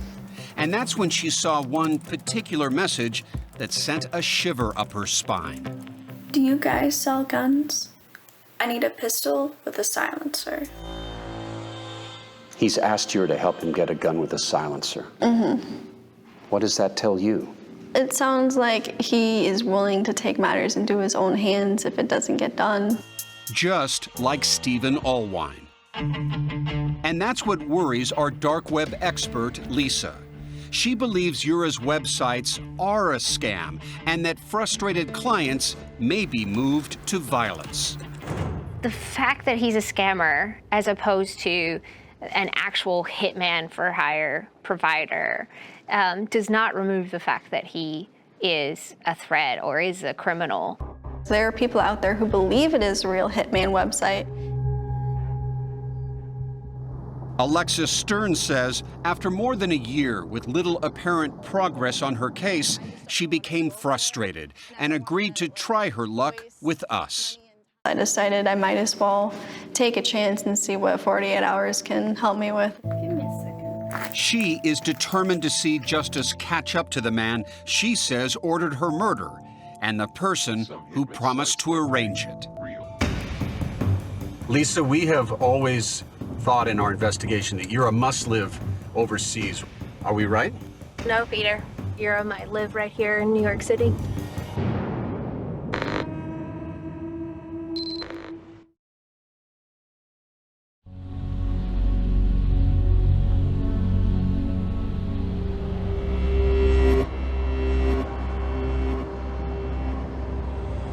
The Hitman Marketplace is like any other auction site. It brings customers and vendors together. He's still out there somewhere, the cyber ghost Yura.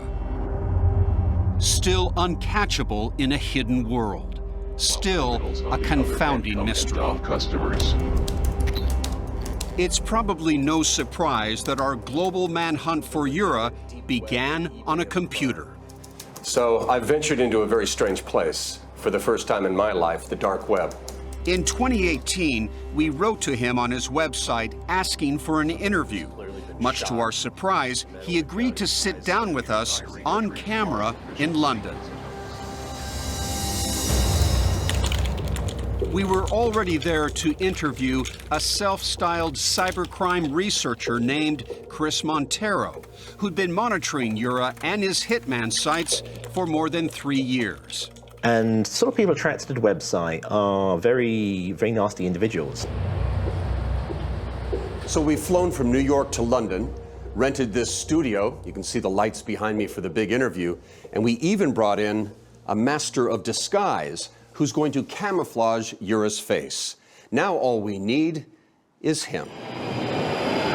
The elusive Yura never showed up, claiming we could have been followed by police. But he did start sending us those video statements. We will be waiting for you to come place your orders and get rid of your problems. Yura, who seems to enjoy taunting 48 Hours, sent us this email in June 2019. Unfortunately, after your show, the business has decreased tremendously. People concluded that the site is a scam. Yura even claimed he's going legit, moving away from the murder-for-hire sites into the real world. I opened a restaurant business and I live nice. Lisa, our dark web expert, doubts Yura has left his criminal past behind. He's still very much in business. He's still working. Absolutely.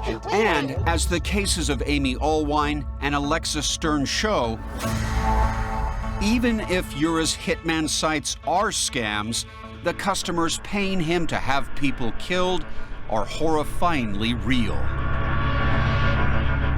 A lot of people want other people killed. Correct. All across the United States. And the world, yes. Lisa is determined to unmask Yura. Everyone can be found. Yura can be found. And she quickly spotted her first clue.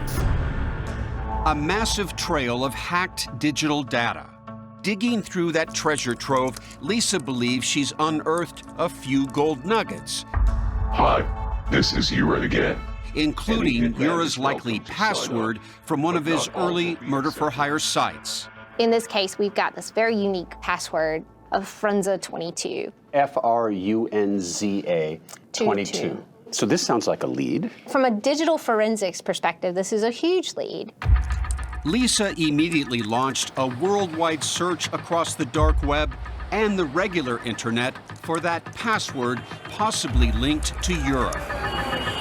In a matter of hours, she zeroed in on 2 hits from different sides of the planet.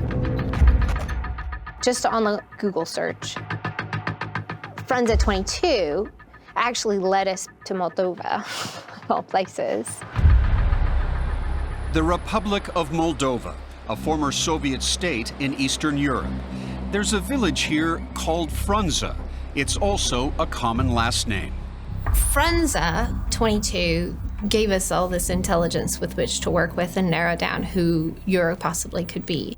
Lisa discovered that the online seller of this car in Moldova had also used Frunze 22. Could there be a link? The license plate for this car obviously gives us more information. Do you have an answer yet as to who owns this vehicle? Unfortunately, we do not. We're coordinating with people on the ground in Moldova to see who this car is actually registered to. But the most compelling clue, Lisa says, connects Yura's possible password to a standard email address here in the United States. I was able to identify that with a very high probability with an older Russian woman in New York. Lisa thinks the woman could be Yura's relative. The cyber search for Yura and his anonymous dark web connections will involve a tedious, time-consuming process of following digital breadcrumbs. One piece of evidence stands on its own, and you look at it as a breadcrumb and you try to chase that for a bit, and then you find another breadcrumb. And collectively, when you start to add all of these things up, you have a higher confidence assessment. I keep my identity private. Everything that could help with recognition. As our global hunt for Yura intensifies, we're reminded that his borderless reach from the bottom of the internet has left shattered lives in his wake. Amy Allwine murdered, and others marked for death, living in perpetual fear. There are people around the world in danger, and I had to do something about it. What Chris Montero did was secretly hack into Yura's websites, dredging up disturbing emails from clients ordering grisly hits, and passing them on to 48 Hours. We immediately informed law enforcement. 3 cases we investigated in 2018 in Illinois, Tennessee, and California have led to explosive conclusions. Do you understand the terror that you have caused? Woodridge, Illinois.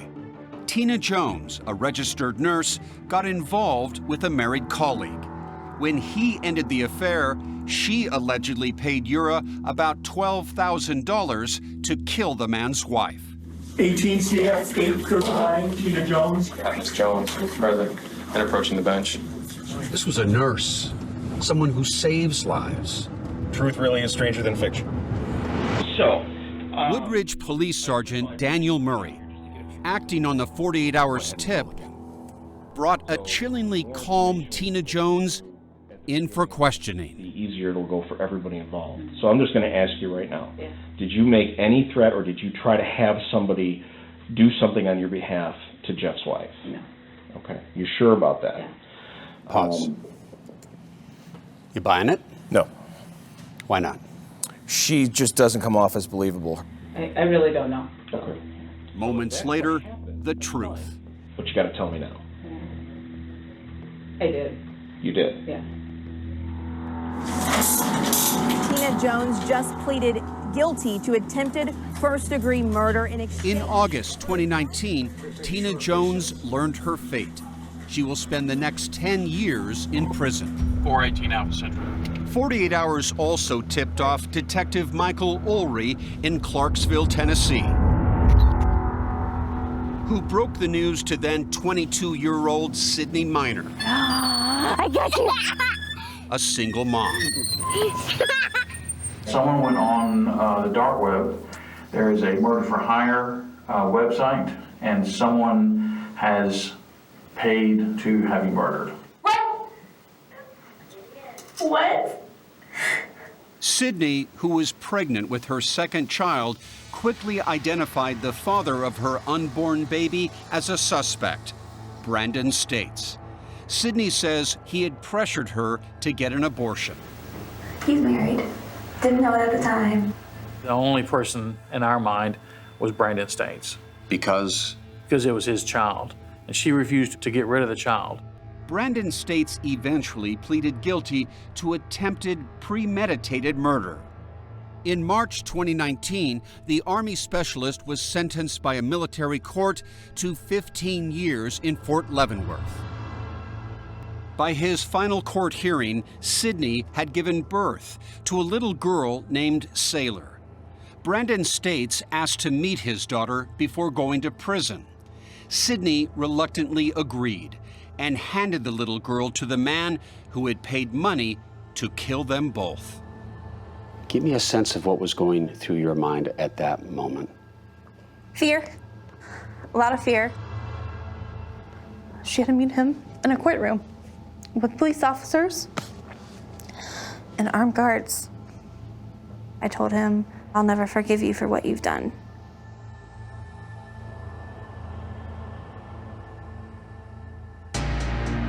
Around the same time, in San Luis Obispo, California, this man awaits trial. We know that you wanted your stepmother murdered, but we don't know why. Why did you do it?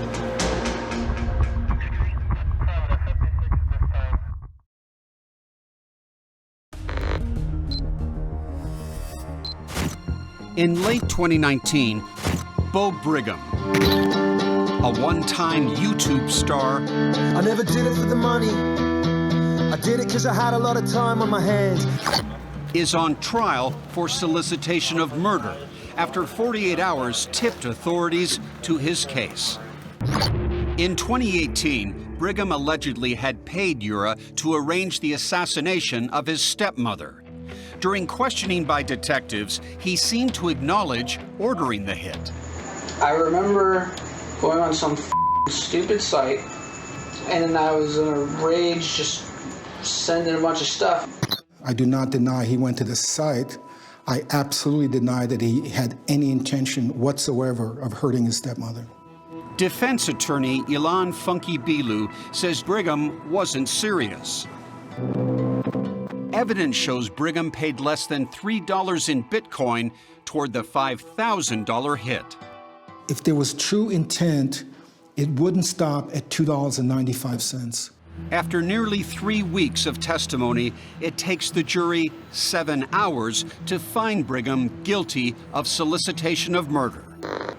And a month later, So I just came out of the courtroom. He was sentenced to just 3 years in state prison. but with credit for time served, he was released in January 2020. Alexis Stern is frustrated that in her case, there hasn't even been an arrest. 48 Hours tracked her ex-boyfriend, Adrian Fry, to this house in the city of Bath, England. And we're watching the place. So far, he hasn't emerged. A hitman marketplace is like any other auction site. The man who took the kill order Adrian allegedly made is still at large too. But Lisa says finding Yura may partly depend on exposing and flipping the people who work with him. Everyone has a network, right? We uncovered information about an important thread in Yura's web.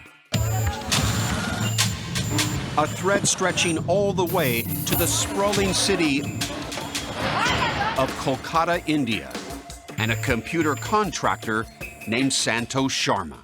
Yura contracted Santosh Sharma to assist him with digital marketing and promotion of his. Yura had become so brazen, he actually was promoting his dark web sites on the regular internet by hiring a marketing specialist.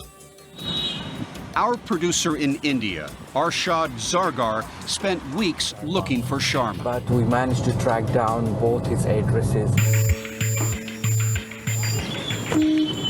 We tipped authorities who summoned Sharma to the police station. After they questioned him, Sharma agreed to an interview with us. We asked him about the sites he created on the regular internet to advertise Yura's sites on the dark web. What are the websites then you created for him? I have created murderforhire.com, besamafia.com, hireahitman.com. He insisted he was just an everyday internet marketer, hired on a freelance job. Have you ever spoken to him? No. I just chat with him, chat and email. I have asked her phone number, he didn't send me. He said they're not in touch at all anymore, and that he doesn't know Yura's real name or location, but wishes he did, because Yura scammed him too. Yura still owes him about $400, and he has been trying to get in touch with him, asking for the money. Sharma was released without charges, but hacker Chris Montero says Yura's operations took a body blow. The work of 48 Hours investigating Santosh Sharma in India, that was very important in shutting down his advertising operations. Lisa wants to see Yura shut down completely, and she believes she's getting close to finding him. And it'll be right up here, right on the right. I'm gonna drop my head down. Man, my heart is racing. And we're closing in on Adrian Fry, too. He lives in this house west of London. Here we go, let's see what happens. Hey, good evening.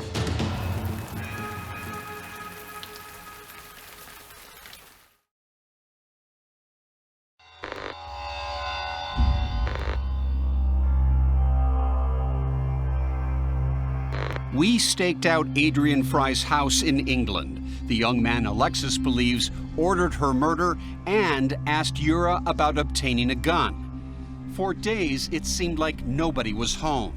Then one night in February 2020, take a look at this. A car has pulled up in front of the house. So we're gonna head over now and go knock on the door. Yeah, let's see what happens. And see if we can speak face to face with Adrian Fry. Hey, good evening.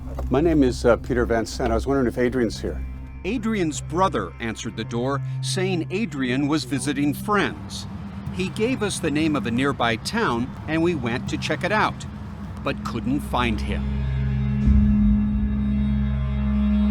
Would you ever meet with Adrian Fry again? Not unless he's behind bars. But that now seems unlikely. In November 2019, Alexis Stern received a letter from the FBI saying the case was being closed because the United States Attorney's Office has declined to prosecute.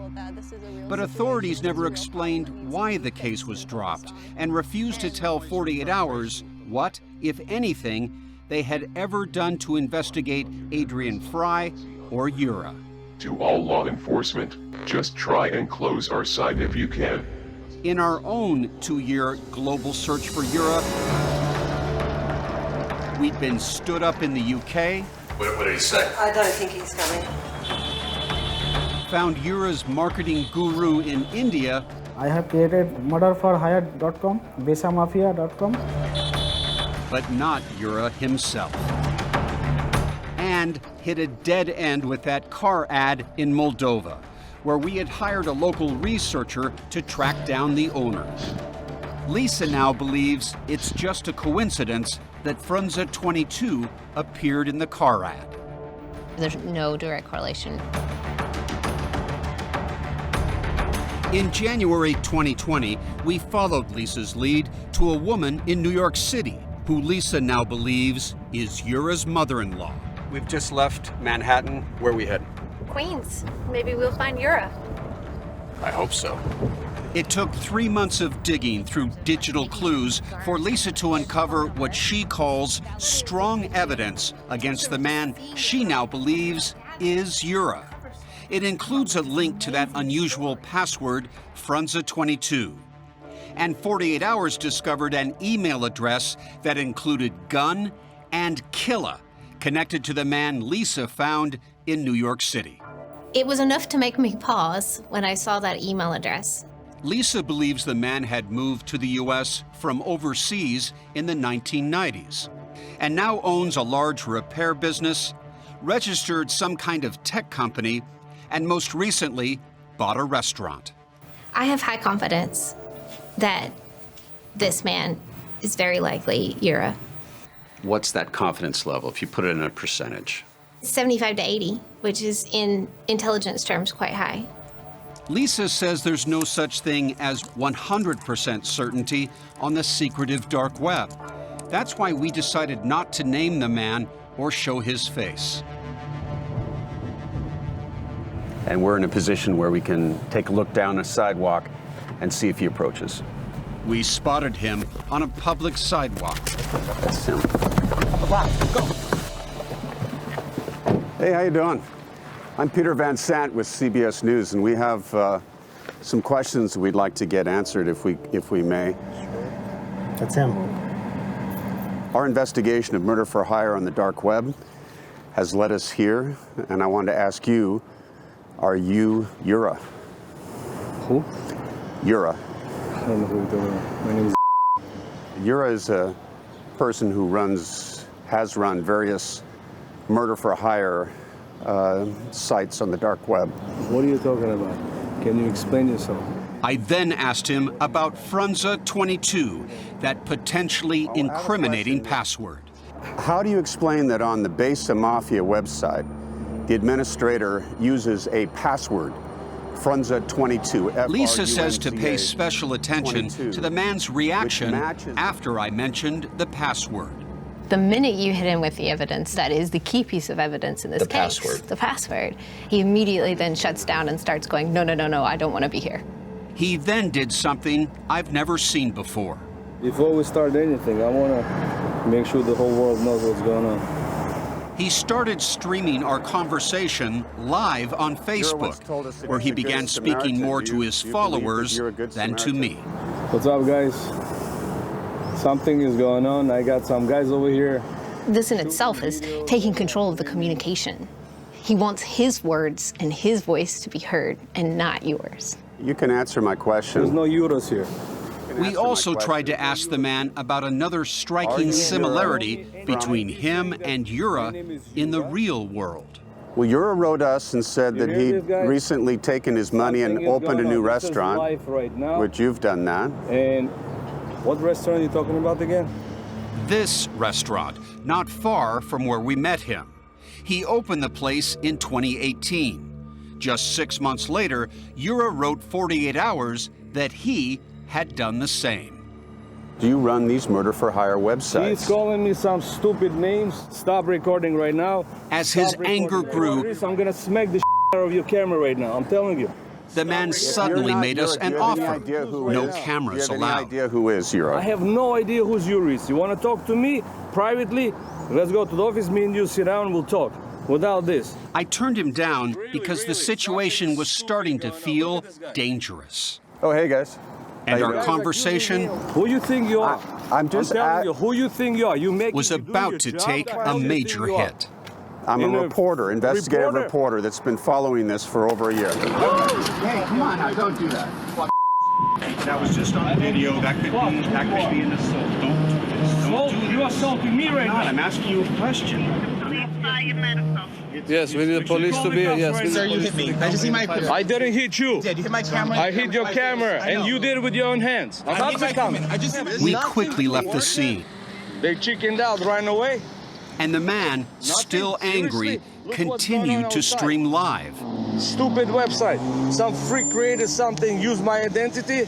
Someone's using my identity. He's confirming that the information that we've presented to him is legit. Yes, I'm asking you a question. Who the hell do you think you are?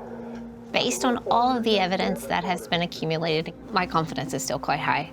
In fact, she says, having seen the video, it's even higher. Around 80 to 90%. Over the next 2 weeks, we reached out to the man 4 times, requesting an on-camera interview at CBS News. Do give a call back and let us know your decision.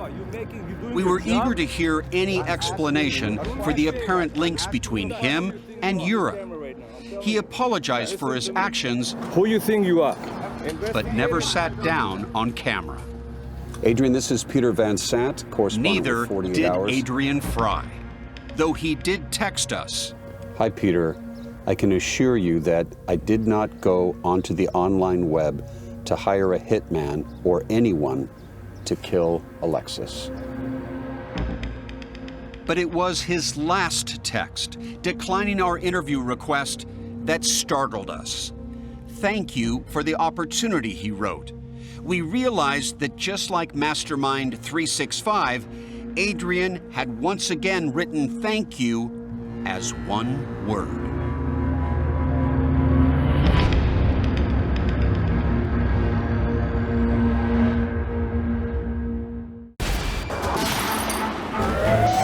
"48 Hours. Don't miss an episode."